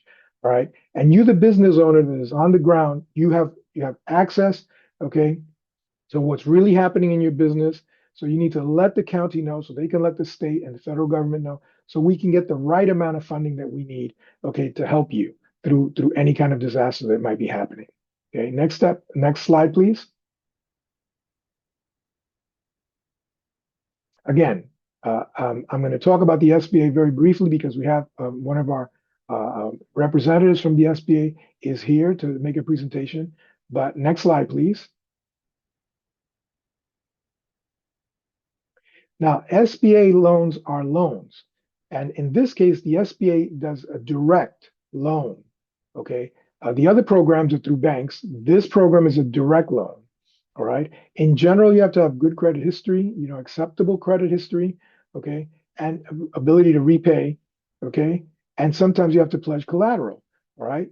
So these are standard things. You want to have documentation to prove this stuff. That's why I said make sure your data is, on at least a backup drive or on the cloud. So as soon as you can get to it, you can get to it. Next slide, please. Now, the basic two types of loans, I'm just going to briefly go over this, okay? There's physical damage and economic injury. Physical damage is what it is, your roof comes off. Economic injury is the roof doesn't come off, but clients can't get you, so you're losing money every day. Right. So those are the two types of loan, and you want to be clear about which one you might need, or do you need both? Okay. We have some physical damage and we have some economic injury. Okay. Next slide, please. Now, if you like, take a picture of this because these are the different websites. All right. That you can go to. You see the Florida Damage Assessment Survey is there. Okay. Florida Bridge Loan is there. Florida SBDC network is there, okay, and SBA disaster loans are there, right? So these are resources that you can have on hand. You can print this out for your team or whoever's there, okay? No, next slide. All right, so that's the SBDC website. If you need us, there we are. Again, we work with almost everybody on this call. We're quietly in the background. We help out where we're needed, okay? And we're looking forward to maybe meeting you one day and helping you out. All right, hopefully not during the storm, before then, all right? So thank you very much for allowing us to participate. It's always a pleasure. Thank you so much, Rafael, for that information. And I told you were going to get a lot of details as part of our presentation today. Some of our participants are asking if we are going to be sharing the presentation. Yes, we are going to be posting this webinar in a few weeks on our YouTube channel. So you will have access to all this information So you can refer back to it to capture the details, the websites, the phone numbers, to follow up. We want to encourage all of you to please type your questions on the Q&A portion of the Zoom call, because we want to make sure that we answer all your questions. And now we're ready to move into our next partner. We work closely, and as Rafael indicated, everybody on this webinar, we work closely together before, during, and after a natural disaster or an emergency, to ensure that we are able to provide assistance to our residents and our businesses. And now it is my pleasure to introduce to you another one of our community partners that's going to share additional information and resources that are available to you as a business here in Broward County. Doug with CareerSource Broward. Doug, welcome. Thank you very much, Maribel. Thank you. And thank you, everyone, for having me here. Good afternoon. And this is a phenomenal opportunity. You've had tremendous information presented to you. And I'm going to present some information that'll be very useful to you as well. And actually, one nugget that I think a lot of folks don't always know about, or perhaps never know about, but it's a state resource. So I'll go ahead and begin. Next slide, please. Just for those who may not know much about us, we are your HR extension. That's what we do. So we are prepaid. You've already paid for our services through your taxes, and we can do all kinds of things, such as help you with job postings on Employ Florida, which is the state's version of Indeed.com, a labor exchange. There's no charge to you for having a business account there, nor for job seekers to have their accounts, post their resumes, and so forth. We can help with talent recruitment, career fairs, job fairs. We have actually, at the tail end of the hurricane season, we have our signature event, Paychecks for Patriots. That's it's a very large job fair, but we also do individual recruitments for companies. And we also have what we call neighborhood job fairs on a regular basis. And those are smaller job fairs we have, maybe anywhere from 8 to 11 employers. We provide training grants for employees. One thing that'll be real useful, should we have a disaster and you need to kind of start all over again in terms of your staff. So we'll talk about some of these things as we go on. Next slide, please. Okay, so labor market information. One of the big things, whether it's good times or bad times, are you competitive in the marketplace? And we pull not only from public sources, but from private sources to know what are the pay grades for different jobs and positions in your market, and what's the latest hiring data out there. We have the recruitment tools I mentioned, and the work-based training programs. Those are things that can really benefit an employer, particularly small to medium-sized businesses. That can really improve your bottom line and be a huge help to you. Next slide, please. Okay, so I had to clear something from my screen there. So we have a few of these training programs. One is the on-the-job training grant. This is a phenomenal resource for any business that's looking to hire someone, and whether it's a new hire, perhaps a promotion within your company, or you're looking to start a registered apprenticeship. This is a phenomenal way to have a certain amount of wages reimbursed for up to 90 days. Actually, it's 90% of the wages can be reimbursed for up to 90 days. So that's a phenomenal way to start someone who's new. They have the great attitude that you're looking for, but you know that they don't have the skill sets yet. So you're willing to train them. You say, okay, I'll onboard them and I'll train them then.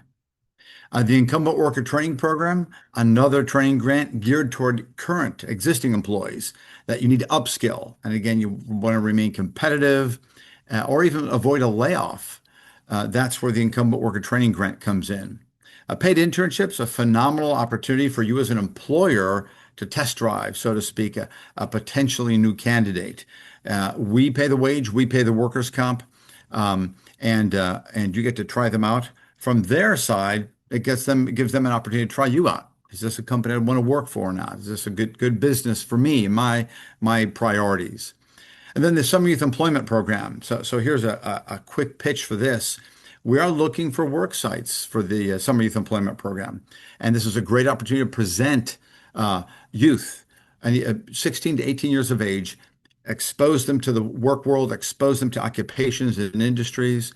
And again, here, they can be a useful help to you in any kind of project, age appropriate, obviously, maybe calling campaigns, perhaps organizing files, organizing things at the business, helping with projects.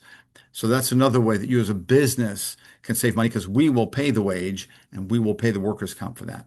Okay, next slide, please. Outplacement services. Here's the gem. Next slide, please. Something, reemployment assistance. Oh, that wasn't, I forgot to order my slides. This is something on a larger scale. So generally, this is going to be for larger businesses where you have at least 100 employees being laid off. They have to notify the feds. They notify the state. That's where we step in. We get notified by the state and they say, okay, you go out there and be of assistance to this business, helping those affected by the layoff. So this might happen in times of a disaster. And so we let them know about the different services available to them during their transition from one job to their next. Next slide, please. Okay, here's the gem. And this is a phenomenal resource. The short-term compensation program is a state program. And the goal here is not laying off employees. Now, if this works, obviously, depending, if you don't have a building anymore, you can't, nothing will help in terms of this angle. But the goal is, after disaster, if you can avoid laying off employees, tap into this program. It may avoid a layoff altogether, okay, depending again on specific circumstances. It's a voluntary program, but the goal is you maintain your staff by reducing their work hours, okay? So let's look at some of the specifics to see how that works. Next slide, please. Okay, you would apply for the program through your Florida Department of Revenue login. Okay, that's where you'd go. You can file an application up to 2 weeks before an event. Okay, and that application is good for 1 year. Now, who qualifies on your staff? You can use this with full-time employees working 32 to 40 hours a week as their standard work hours. Okay, does not cover part-time. So they would not be included in this. But those full-timers, yes. Next slide, please. So what it works is you'll be paying for the reduced hours. Okay, they have to be working at least 24 hours.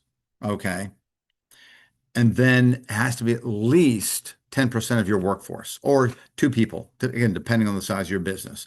But again, if you have like 50 employees and you say, oh, I want to put 1 employee on there, they say, no, sorry, you need at least 2, okay, or 10% of your workforce.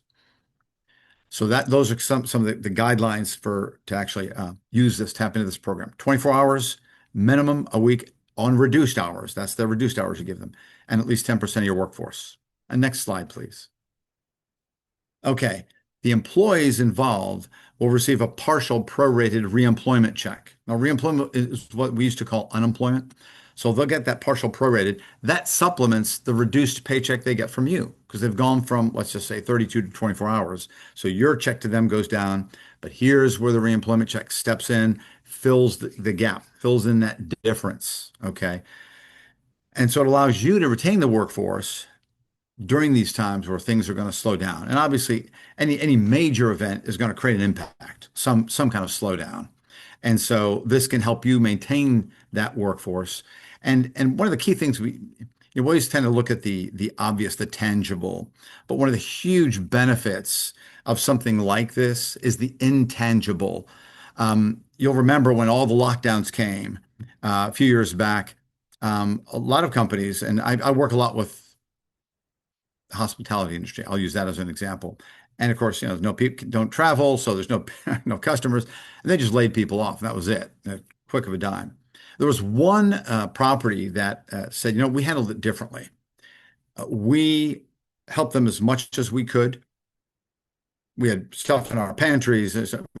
We helped them out, provide some food stuff that we could. We kept in touch with them weekly. If we had some work to do that we could pull them in, we did. But the point was they showed as an employer, hey, you're important to me as a person, not just as an employee. And so there was that intangible benefit they had that when things started opening up, they had no problem hiring the people back in. They came back willingly. Whereas a lot of other properties, it was just like, okay, sorry, everything's locked down, goodbye. They couldn't find people. They were just frustrated and really pulling their hair out. So this kind of a program can help you really earn that goodwill and help you kind of stay in the game in terms of not having to say, okay, I laid everyone off.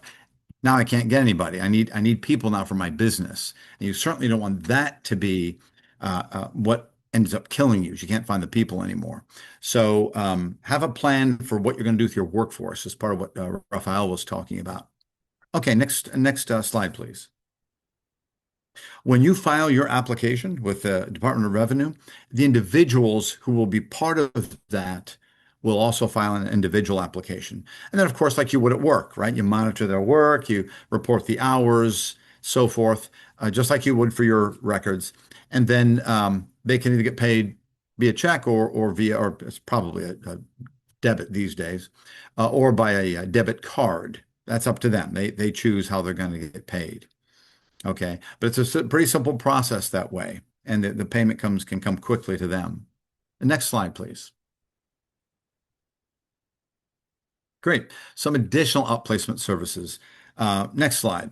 So this is what happens if it comes, sometimes this happens and you just can't save the day. Maybe you've had a major impact on your business. Everything's been wiped out. Hopefully not, but if it happens, we can actually come out, just give us a call, contact us. We can come out and go over the various services available to help your employees that'll be soon laid off, dislocated, as they seek to become reemployed. And you're going to have all kinds of employees. You'll have some that might be single parents. You have others that are married. So you'll have some that commute, some that don't. So these resources will vary. Their usefulness will vary based on who the individual is. But we let them know about resources that we have to help them, again, become reemployed. And it can be real helpful, particularly if there's been property damage to their homes. Okay, so our 3 career centers, we have computers available for them. They can do resumes. And we also, it'll be on the next slide, we provide workshops. We also let them know about the reemployment assistance program. The state no longer has any kind of what used to be called the unemployment office, where they'd go in, they would apply, they'd get a check or whatever. That doesn't exist. Everything's by phone these days or online. But we can kind of explain that process. Here's how it's going to lay out, so you're aware of it. Some will need insurance, perhaps, Florida Kid Care, affordable health care, consolidated credit counseling. During times of disaster, you get laid off. That can be very helpful for some employees that are kind of struggling financially. Other employee benefits that may apply to them. And of course, 211 is a resource locally where they can get some help of some kind depending on their specific circumstance. Next page, please. Okay, regarding the reemployment assistance, okay, how to apply, when to apply, how does that whole thing work? If you're getting severance, well, how does that impact your benefits? Because it does impact it, and they'll explain all that to you. What are your requirements? They just don't get a check and sit back and, play video games. They have to be doing things, looking for work and doing other things to show that they're actively participating in the workforce and trying to get reconnected again. And as I said there's no longer a local unemployment office. So that time that we can have with your employees before you let them go can be really useful for them, a good face-to-face with them. If they have any questions or concerns, that's a good time that we could help address those. Next slide, please. Okay, we'll also go over things that we can provide. I mentioned earlier our 3 career centers. We have resource rooms where they can do the work of looking for jobs, doing resumes, things like that. But there also might be available for some of these people training grants that they can receive as individuals to upskill in some way. Sometimes that you're in a job and you think you're going along well, you get laid off, and all of a sudden to get a job again in that area, you realize, ooh, I need this, but I don't have it. I better get that, whether it's a certification or just a training in some way. So that's one thing where the Workforce Innovation and Opportunity Act might be able to come in handy for them and get them some extra training. We do provide workshops on different topics, from resolving resume challenges, social networking online, virtual and in-person interviewing, things like that. And we have the Professional Placement Network. These are tailored workshops for those who have been in the workforce for a while, have had at least 5 years of supervisory experience, and have made a certain amount of a certain income level of money. So it kind of targets and addresses the specific needs of that niche population. And if some people don't know maybe how to set up your email, LinkedIn, or other social media profiles, we go through that with them as well. Next slide. You can find us all over the place. So, LinkedIn, Instagram, Facebook, and so forth. But you can check us out anywhere. And my information, I believe, is the next slide, I think, and I hope, right? There it is. Okay, my name's not there, but you have it on your program. My name is, again, Doug Science, and any that I believe you're provided the information, all our emails. Feel free to contact me if you have any questions or anything that I can do to assist. Thank you. Appreciate it. Maribel, back to you. Thank you. Thank you for that information. And here is Doug's direct contact information, his extension, his email. And that's another added value of this webinar. You have all the subject matter experts, contact information. Of course, we're going to be answering questions from all of you at the end of the program. However, you can also connect directly with all the agencies you're hearing from today. So that's another benefit of our program. So if we go to the next slide, it's my pleasure to introduce to you our next agency that's going to be speaking to us about additional resources. And many of us reference U.S. Small Business Administration and the great partnership we have with them here in Broward County. Actually, yesterday, the director of the South District Office was in our county commission meeting receiving the proclamation from the mayor for a Small Business Week, which is the first week of May. So we have a very strong partnership with U.S. Small Business Administration. And today with us, it is my pleasure to introduce Shara Schuler, who's going to share with us additional information. Welcome. All right. Thank you, Maribel. So glad to be with you guys today to share just briefly some information. A lot of information has been shared today.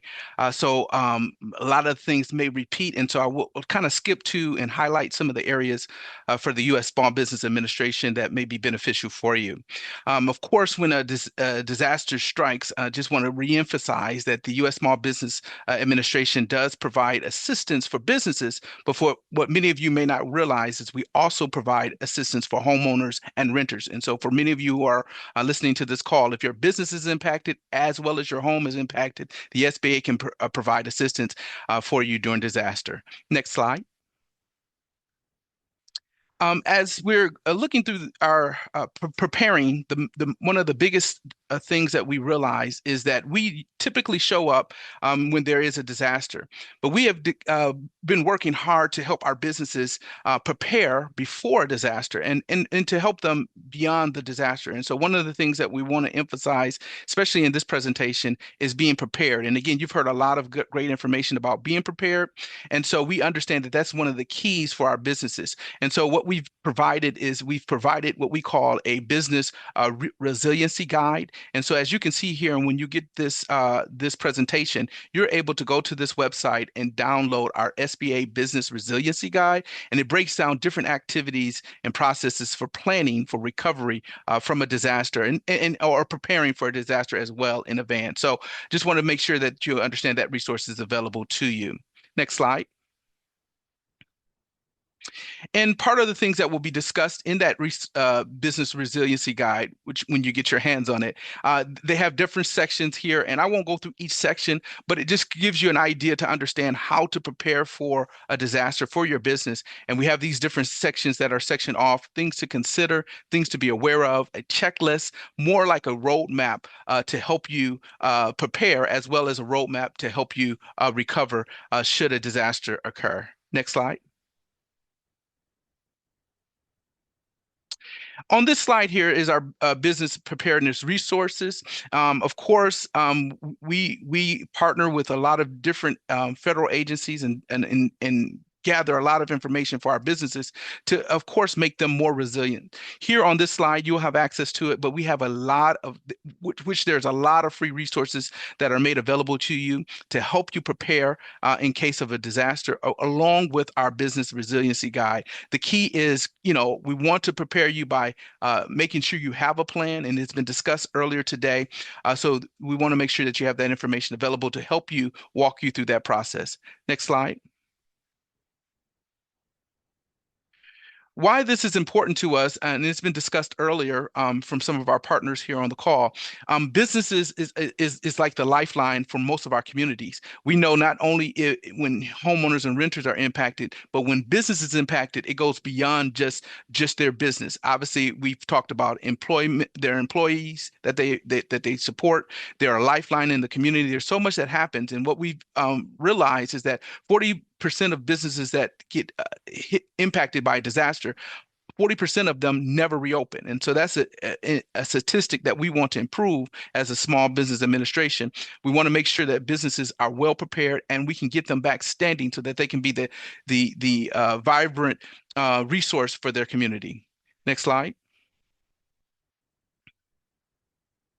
On this slide, just want to point out some of the areas our program helps with. For many of you who are not aware of, our SBA program is a low interest rate disaster loan. And as it was mentioned earlier today by our partners, Raphael and the SBDC, our low interest rate loans are there for you to help you in times of a disaster. And some of the areas that we cover, if an individual is impacted during a storm, so that you're aware, if your real estate was impacted, so that's the physical property, their personal properties within the business, their machinery, inventory. And one of the areas that was discussed earlier is economic injury. And what that means is maybe a business was impacted by the storm physically, and they also had economic injury. We provide assistance for that. But there are times where the business itself was not impacted, right, by the storm, but they were impacted economically because the loss of incoming business, foot traffic during a storm, or as homeowners and renters are repairing and recovering, many times this may go unnoticed. And so we supply an economic injury to help those businesses during that time to pay their operational expense. And we'll talk a little bit about that on a future slide. Next slide. Want to reemphasize, our program is only made available, the disaster program is only made available or activated during a major presidential declaration. So when there is a major presidential declaration, when FEMA is involved, SBA is always involved when FEMA is involved in these presidential individual assistance programs. However, there are times when FEMA does not see the impact of the disaster.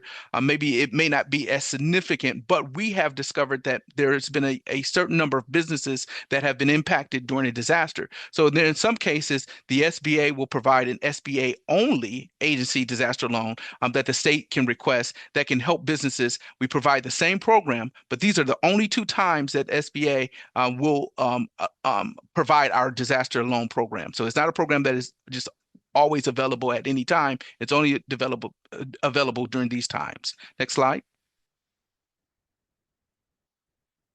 This here, again, I won't go down each detail, but I want to just kind of point this out. This is our disaster loan types. We mentioned the physical business loan, disaster loan. So if a business was impacted by their physical property or anything such as real estate or inventory and equipment that was damaged, we will lend up to $2 million to help them repair or replace that damaged property. And as we mentioned before about the economic injury, we'll also lend to a business, and this can be a combination of a physical disaster loan as well as an economic loan up to $2 million, or it could be just an economic injury loan, as we mentioned before, that we can provide assistance for. So that is their working capital loan. And as I mentioned earlier, we also assist homeowners and renters, and we'll kind of talk a little bit through that process here in future slides, but this gives you an outline of the types and the limits of our program. Next slide. The benefits of the SBA disaster loan, and this is the part that I really want to stress. Why would I take out a loan? Well, obviously, many of us don't prepare for a disaster. And there in Florida, we do know that we have, we have been there a few times. So a lot of our Floridians are used to our program. But what we want to stress about our program is that it's affordable, it's flexible, and it's accessible. And so we're going to talk just briefly about those here in the next few slides. Next slide. The affordability part, as we mentioned before, there's no cost to apply for the loan. So many times when individuals are considering the loan, it's not like a bank. Sometimes there's application fees and things of that nature, closing costs. There's none of that that is part of our program. Our rate is always below the market interest rate. So whatever the market interest rates are, our competitive rates are always lower than many of the standard loans that you would receive at your financial institutions. Our loans are affordable in the aspect of that our payments can be spread over 30 years. That makes the payment more manageable and more cost effective for some of our survivors, our business survivors that have been impacted. And the payment is always a fixed loan payment. So once we determine that loan amount, you don't have to worry about the payment being adjusted. It's not a revolving rate that will change on you. So the payment will be a fixed payment for a period of time, whether it's 15 years or 30 years. Next slide. Flexibility. Some of the highlights that we have added to our program is our the first payments for the first 12 months is deferred. So if a disaster does occur and an individual does take out one of the SBA disaster loans, there is no payments for the first year, and that gives that individual time to prepare. Obviously they've just been impacted by the disaster zone, so we make this more flexible for them. Also, loan modifications are available. So if you apply for the loan and realize that the amount is not enough to cover the damage that you incurred, you can always request a modification. Or maybe if you feel like we offer too much money, you can always adjust your loan to accommodate maybe a lower amount if that is the case. The interest rate for that first 12 months is also 0%. So you don't have to worry about an interest rate occurring any interest during that first 12 months. And then obviously we'll talk a little bit about mitigation, but we have a mitigation option for our loans as well. Next slide. Accessible. The funds are made once the application is an applicant applies for these loans, these funds are made available through them directly through our U.S. Treasury. Those funds oftentimes comes in before an insurance claim has been settled. So it gives individuals access to funds to be able to access, to pay, or to get their repairs moving in many cases before insurance has settled.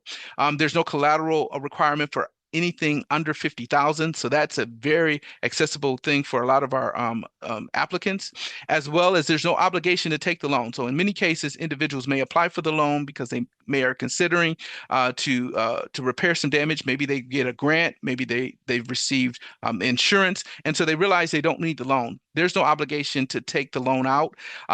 There's no prepayment penalty to pay the loan off ahead of time. And then we also provide refinancing and relocation options. We just encourage those applicants to consult with their case manager when they're applying for the loan, and those options are available to them as well. Next slide. Just for our homeowners, again, I know many of you are on the call, maybe our business owners, but for our homeowners, we do provide lending options as well. And for our homeowners, they may be eligible up to $500,000 for damage to their primary residence, then that's their physical location. And for our homeowners and renters, they're eligible up to $100,000 for anything that's inside their property. So a property, or in this case for renters, they may not own the property, but their personal property inside may have been damaged. We'll lend up to $100,000 for that. We also will lend for vehicles that have been damaged. So that's something that many people don't realize. So in cases where there's been flooding, a car may have been flooding, insurance may not cover, SBA will lend for your vehicle that was damaged as well. And then again, we'll discuss a little bit further about our mitigation program. Next slide.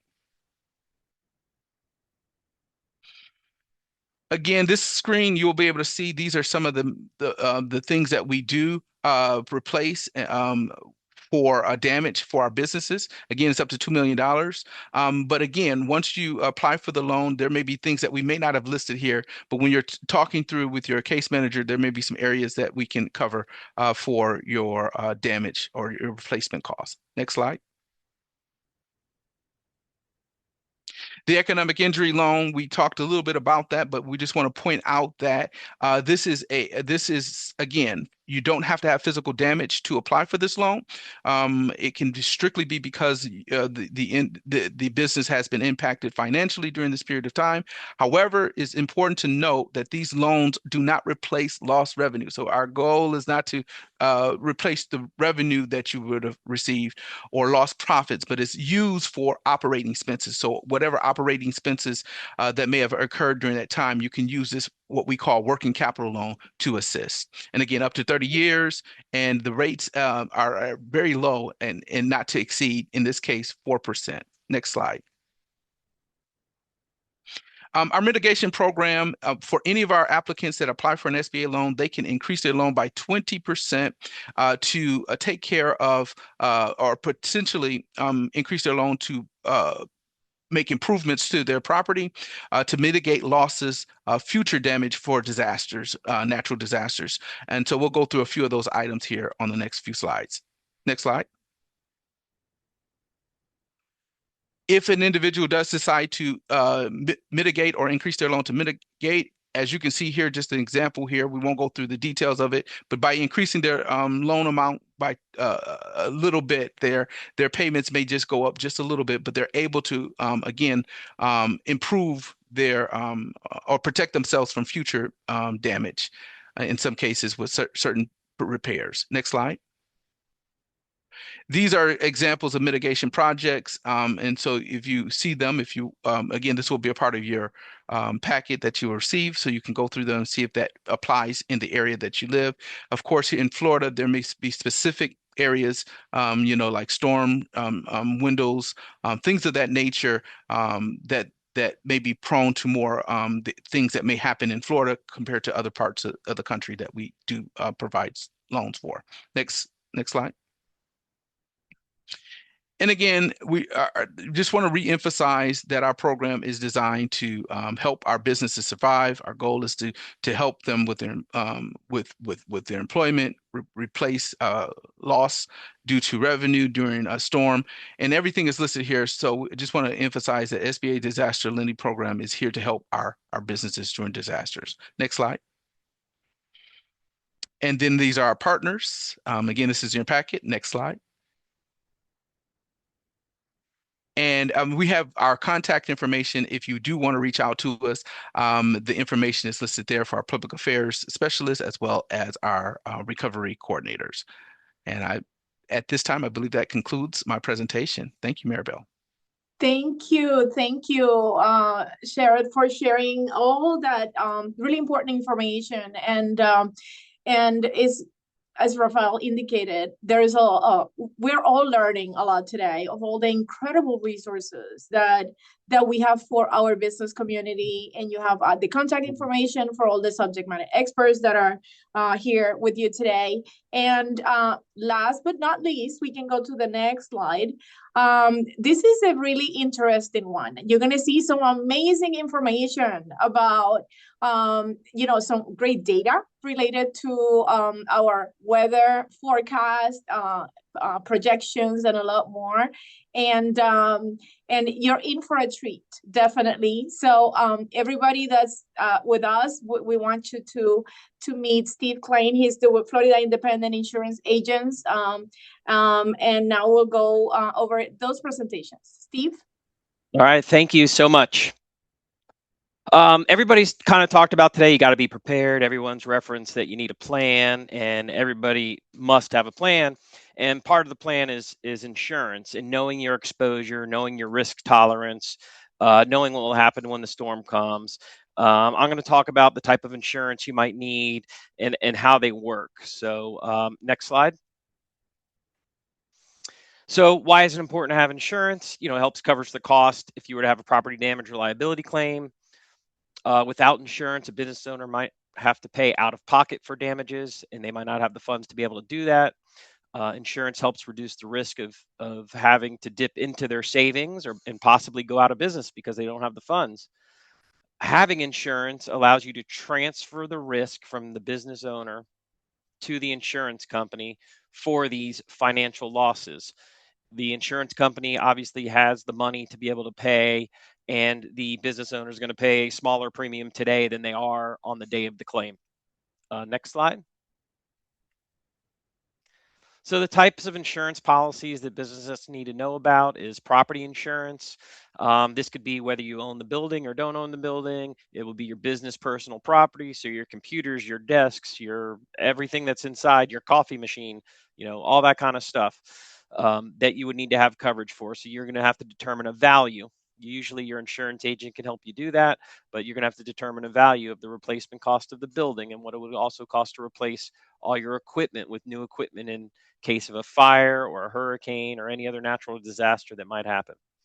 Liability insurance is in case a business gets sued, and they need to prepare for that too, because if someone sues you for $1 million and you don't have $1 million, what are you going to do? That's why you have insurance. And then, of course, there's other forms of insurance, flood insurance, workers' comp, employee theft, umbrella health insurance. Those are just other forms that you might need. But in reference to this workshop, we're going to pretty much concentrate on the property side of insurance. Next slide. So property insurance. It can provide payment to an insured when his property is damaged or destroyed. This could be whether it's totally damaged, whether it's partially damaged and needs to be replaced, whether it's been just compromised anyway.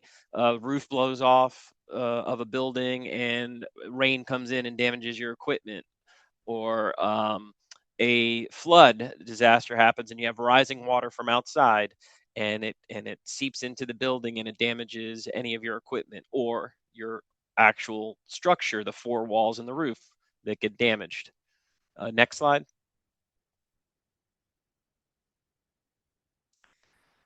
So recommended property insurance. So building coverage, which we just talked about, is based on the replacement cost of the building. So you should be reviewing every year with your insurance agent the replacement cost of the building if you own the building, especially over the last couple of years with inflationary cost on construction. The cost of your building, if you insured it for $100,000 5 years ago, today it could easily be $150,000, and you need to have enough money to be able to replace the building or to fix the damages to the building. Sometimes the building could be 60% damaged, but whatever the building code is, now you have to tear the building down to bring it back all up to code.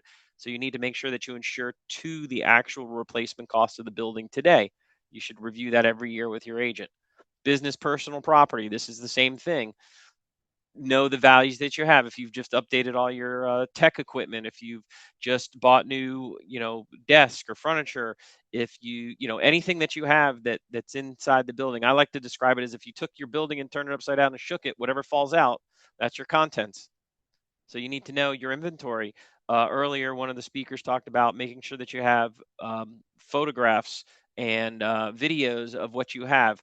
That is a great tool for if the claim to happen, so that you know what is there. Sometimes you don't know until it's missing. You might not know until weeks later because it's something you don't touch all the time that it's missing. Save receipts if you have them. Take the videos, take the pictures. And then one of the more important items, which was just talked about, is business income.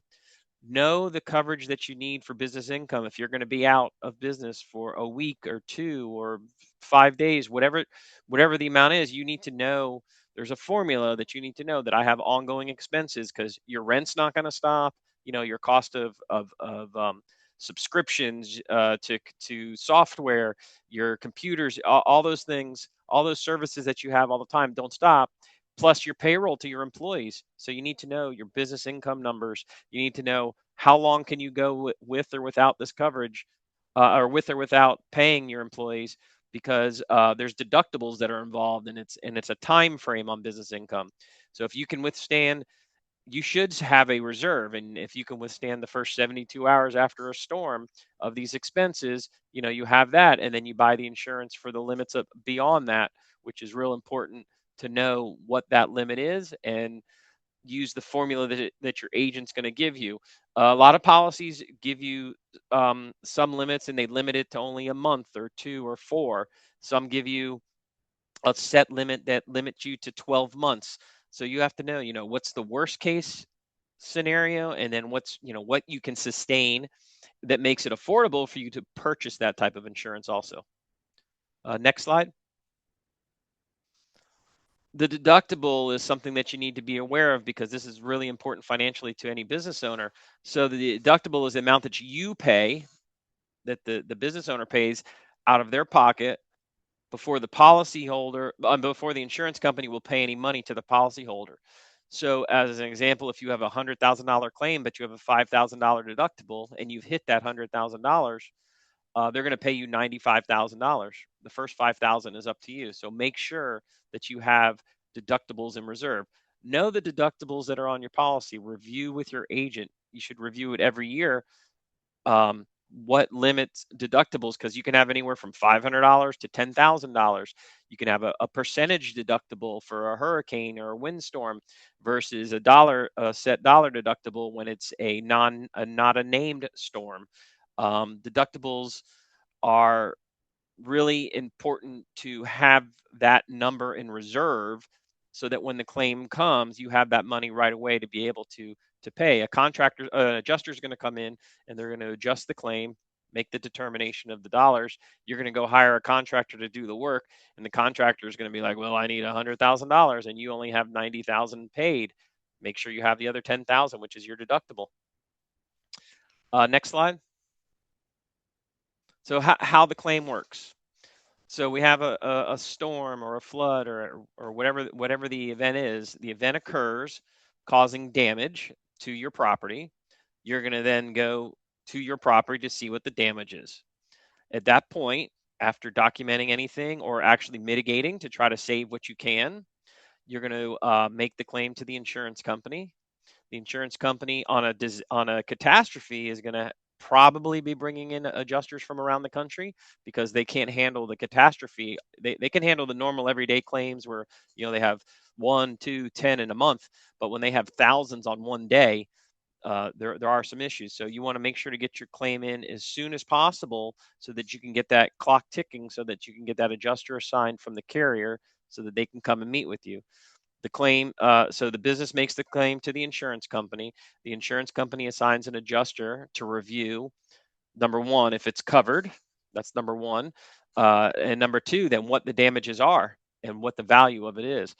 And it's a give and take. They're going to come and they use set standards for values within the industry, but just because they say it doesn't mean that's final. So you can make sure that you're aware of what's going on with that. And if coverage is available, the business is paid less the deductible for the covered peril. So the example of $1,000 deductible for a fire or a 3% for a hurricane, that's the business owner's responsibility, and everything else after that would be covered up to the limit of the policy. When you're actually purchasing your policy, you should be reviewing with your agent if there's any endorsements that you might want. For example, you can have a seasonal endorsement. So if you're a retail store and during the holiday season, your inventory goes from 100,000 to 150,000 because that's your high season. You want to make sure that you have that endorsement that gives you that seasonal coverage so that you're not out that additional $50,000 that you might be due for damages to your properties. Next slide. So here's just some quick claims examples. A hurricane comes, hits South Florida, and causes damage, resulting in $100,000. So the insured has $250,000 worth of property and has business income coverage of $10,000 per month for 6 months. So they would have $60,000. The deductible for the hurricane is 5%. The deductible for the business income is 72 hours. So that means that 5% of the $250,000 is the deductible, right? These percentage deductibles are not of the claim. They're of the total insured value. So the insured is responsible for that number. So again, make sure you know what that is in real dollars so that you have that reserved in case of the claim. So in this case, the insured is responsible for $12,500 because that's the percentage of $250,000. And they will be paid $87,500 for the property damage. So they're responsible for the first $12,500. And if they can open their business within 72 hours, then they're not going to get any business income. You might have to talk to the SBA if you have an issue there of maybe trying to get a loan or something. But after the 72 hours, they're going to get paid up to $10,000 per month until till it's open for 6 months, whichever comes first. But you need to, for business income claims, you need to prove what's going on. So you must keep receipts. You must have data that shows that these were our ongoing expenses, and this is what it was before the storm. This is what it is after the storm, and this is what we need to get reimbursed after the 72 hours. As long as you don't exceed your limit, there should not be any issues with the insurance company paying that. Next slide. So just to kind of review, and I know we're cruising through this really quick, insurance, it's a huge part of your financial plan for your business. Know your risk tolerance, and what that means again is know what you can handle paying if a claim were to happen versus where you need the insurance company to help. Know that beforehand, because you don't want to get stuck and all of a sudden find out you have a $50,000 deductible. So pick a deductible you can afford, but that also makes your premium affordable for you to purchase. With the insurance, you still need reserves to pay for the deductibles. And the purpose of insurance is to shift the risk from you to the insurance company.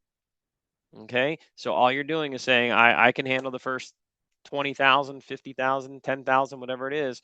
I need help with the difference. You're going to pay a few dollars today to have that coverage in the future.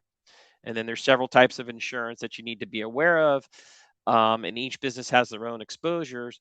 So choose what you need to transfer the risk. If you feel you don't need if you feel you can afford a certain risk, then don't buy the insurance. Don't spend the money for that. You don't want to go insurance poor and over insure and then not be able to get a claim paid, because even though you had the insurance, something could be excluded from that policy, and now you're stuck. You've paid premium for coverage that you don't need. Next slide. And that's my quick insurance summary of what you might need for insurance for a business during a storm season or during fires or any type of natural disaster that you would have. Thank you so much, Steve, for sharing that information. And now is where I'm going to introduce our last speaker of today. And that's going to be Eric Salna with FIU, and he's going to share some excellent information related to hurricane forecast and a lot more. So without further ado, let me bring Eric. Welcome. Thank you. Thank you very much. Can you hear me? Yes. All right, excellent. Okay, we'll jump right into it. Again, I'm Eric Salna, Associate Director of the Education and Outreach at the Extreme Events Institute and the International Hurricane Research Center at Florida International University. And there's your social media if you'd like to follow us. And there's my social media if you'd like to follow me. Okay, next slide. All right, just briefly, we as a research center, we're primarily hurricane focused in our research. We've got the Florida Public Hurricane Loss Model. We work with the state of Florida that helps determine the damage costs of a landfalling hurricane. That helps the Office of Insurance Regulation with the state of Florida in determining rates. We also work directly with the National Hurricane Center on storm surge modeling. They have the SLOSH model. We have our CEST model. We work together and to improve that SLOSH model. And we do some social public opinion polls as well. Next slide. And we are also a Weather Ready Nation ambassador. You can check out the program. If you would like to become a Weather Ready Nation ambassador, go to NOAA and look up the program. There's no cost, but if you are doing weather preparedness kinds of activities, you can qualify to be an ambassador. And there's a growing list here in South Florida. Next slide. We are also a Storm Ready University. This is a program through the National Weather Service. Contact our local office, the Miami office of the National Weather Service. They're located right on our campus. If you want to talk about the Storm Ready program. Next slide. Here's the picture of the building on our FIU campus. That's where the National Hurricane Center is located. And in addition, the National Weather Service Miami office. And I always like to point out that building's made out of concrete. And there's a reason for that, because heaven forbid we should get a direct hit from a major storm. They need to continue to serve all of us and continue with forecasting operations. Next slide. I do want to mention we do have a Spanish language information website. We worked with the National Hurricane Center on this project. It is up and running. It's huracanes.fiu.edu, and we are updating it right now as well. And if you go to the website, have any suggestions, please let me know. Next slide. FPL made a great presentation. Just as a reminder, and I mentioned to businesses too, we are the lightning capital of the United States. We'll be moving into our rainy season. So get a hold of the FPL team about lightning and surge protection for your business. Next slide. And as far as local weather information, make this one of your favorite on your browsers. National Weather Service Miami. Our local media does a great job, but if you want local information, go to our local office of the National Weather Service Miami. Next slide.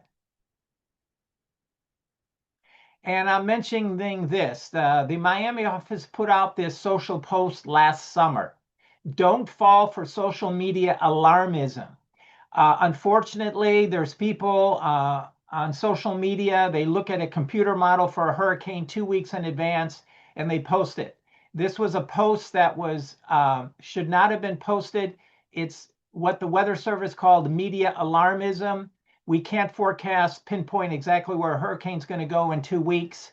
So their advice is, if you're going to go to social media, there's lots of information, but make sure it's coming from official sources, either NOAA, National Hurricane Center, NOAA, National Weather Service, Broward County Emergency Management, Florida Division of Emergency Management. Make sure the weather is coming from official sources. Next slide. This is last year's season. Look at that. Wow. Look at all those curveballs. Look at all the storms that curved. We had the best steering currents maybe of all time, except for Jamaica.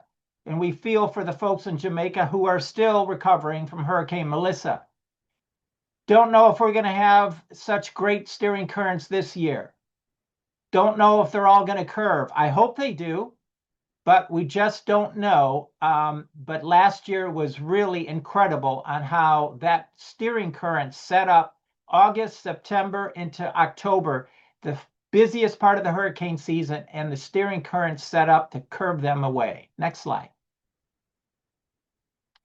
Okay, National Hurricane Center, they did research on this cone. So this year it's official. This is now the cone that you're going to see from the National Hurricane Center. They've added more information to the cone through lots of social science research and survey work.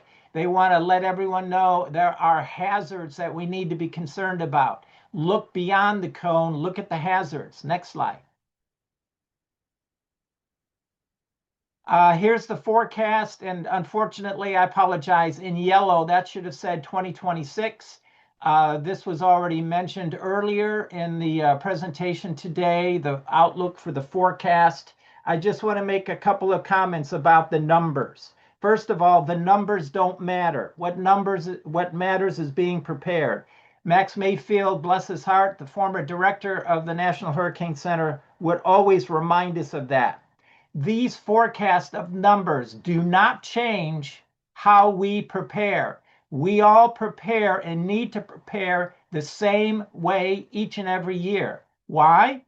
We live in a beautiful place. We live in paradise, but we live in the hurricane capital of the United States. So that's why we need to prepare the same. And let me mention El Nino. El Nino may help us a little bit and maybe bring down the numbers a little bit. But look, you don't see 0, 0, 0. An El Nino season does not mean any one of us should prepare less. None of us should prepare and let our guard down and prepare less. just because of all of us hearing El Nino, El Nino, El Nino. I want to bring up two things. 1992 was an El Nino year. We had Hurricane Andrew, a Category 5. 1926, this is the 100th anniversary of the Great Miami Hurricane. That was an El Nino year. So just all of us, let's prepare. And as we say, prepare for the worst and hope for the best. Next slide. You already saw the evacuation zones for Broward County, so we'll move on. Next slide. Flooding, turn around, don't drown. National Weather Service talks about that all the time. Next slide, that brings up the whole topic of insurance. We've had great presentations with regards to insurance for your business and so on. But just a quick reminder for all of us and as homeowners, consider flood insurance. It's not part of your homeowners policy. We get flooding events outside of the hurricane season. We've seen them. So if you don't have it, you definitely have to talk to your insurance agent about considering flood insurance. Next slide. Okay, this is all about planning today. So just a few things. A lot of this was already covered, but as far as your plan, I always like to ask that open-ended question when I give talks to groups. Do you know how and when your plan activates? Do your employees know that? When was the last time your employees looked at it? When was it strongly suggested, have that plan covered before, during, and after.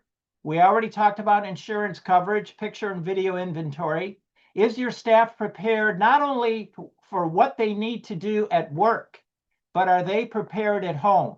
Because if they're required to come to work when we're in a forecast cone, if they're not prepared at home, their brain is not going to be 100% focused on the job at hand. So this all goes hand in hand, preaching hurricane preparedness on the home front so they can be useful for you on the work front. And if we should get a direct hit, heaven forbid, preparing to meet the needs of your staff after a hurricane. Their homes may be damaged, and psychologically, emotionally, they need help. There's a lot of things, and it's not fun. We all know that, and it can be very, very draining. Next slide. So we used to have 3-day cones years ago. We all know we now have 5-day cones. Next slide. So here's just one way to possibly structure your plan. There's lots of templates out there, but as a visual, this is one recommendation that I share. You may have another way that you like to do it and works well for you. But my point is this: we have a 5-day cone. We all have to-do lists that we have to get to be ready by landfall. And so don't do everything 5 days out if we're in the cone. My recommendation always is to split up that to-do list. Day 5, day 4, day 3, 2, 1, and then landfall. Day 5 is the day for all of you to then blast out to all of your team members. Hey, we're in a cone. Hey, in 5 days, we may be affected.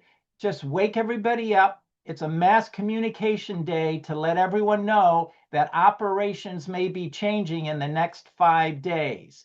Because I've seen plans that start day 2, day 1. We don't start our plan till a watch is issued.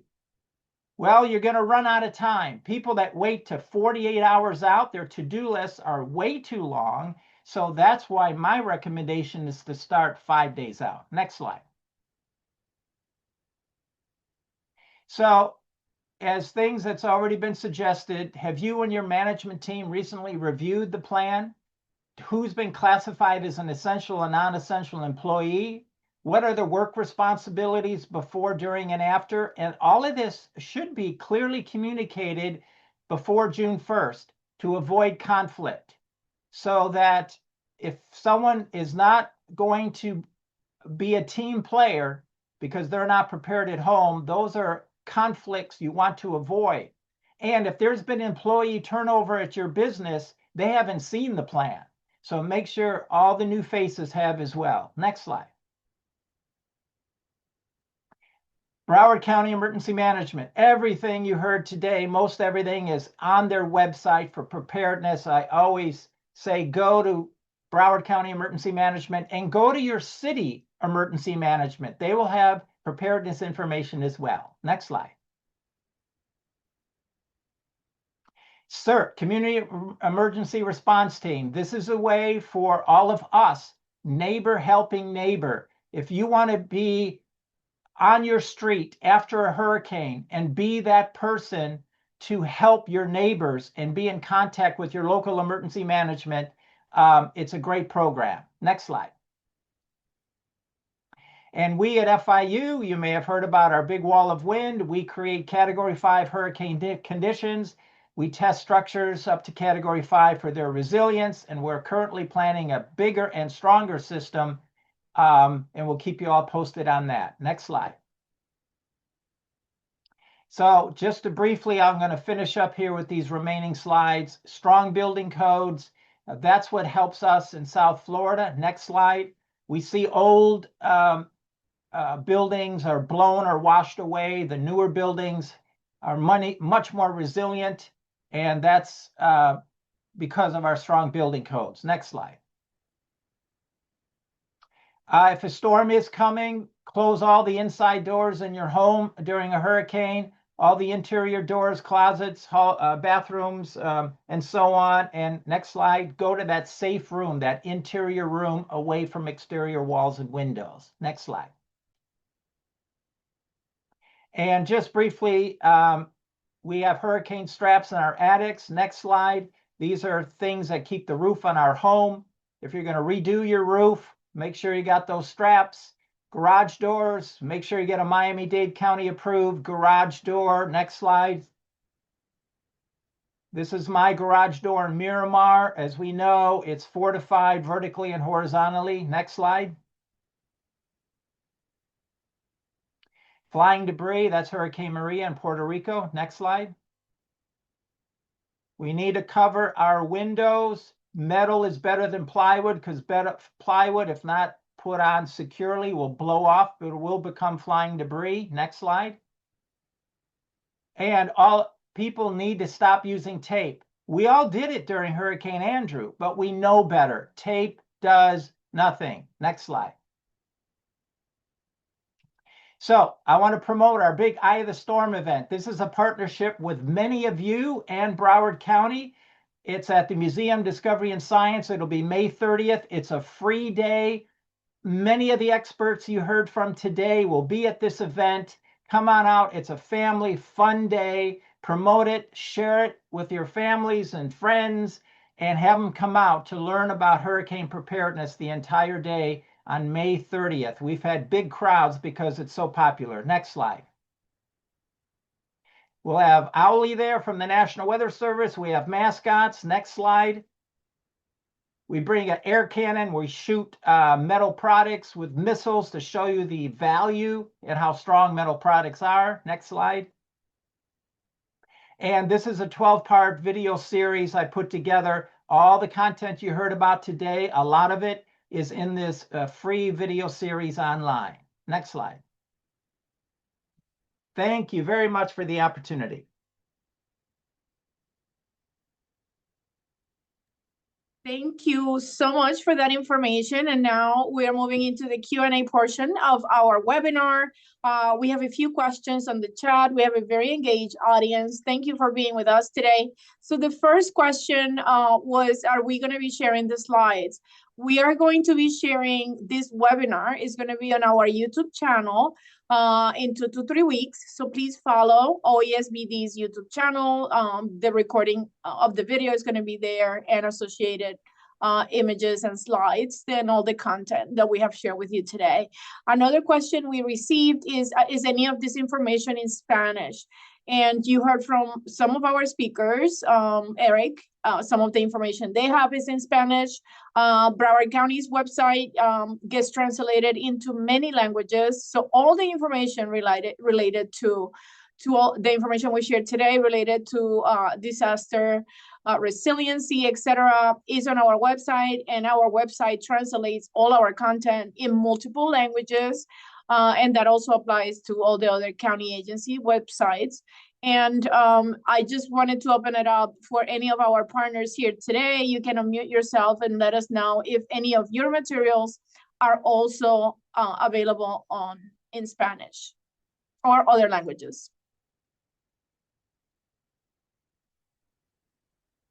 Any of our speakers, you can unmute yourself and tell us.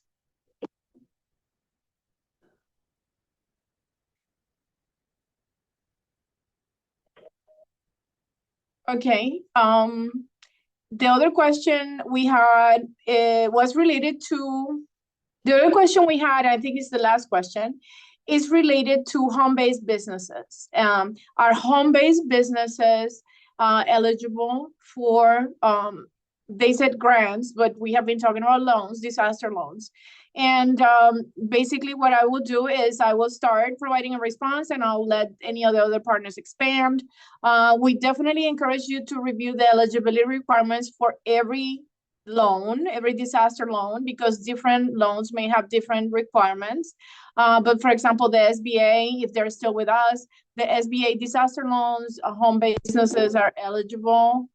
So I will let any of our other speakers that spoke about disaster loans let us know if home-based business, are they eligible for any of the disaster loans we have discussed today.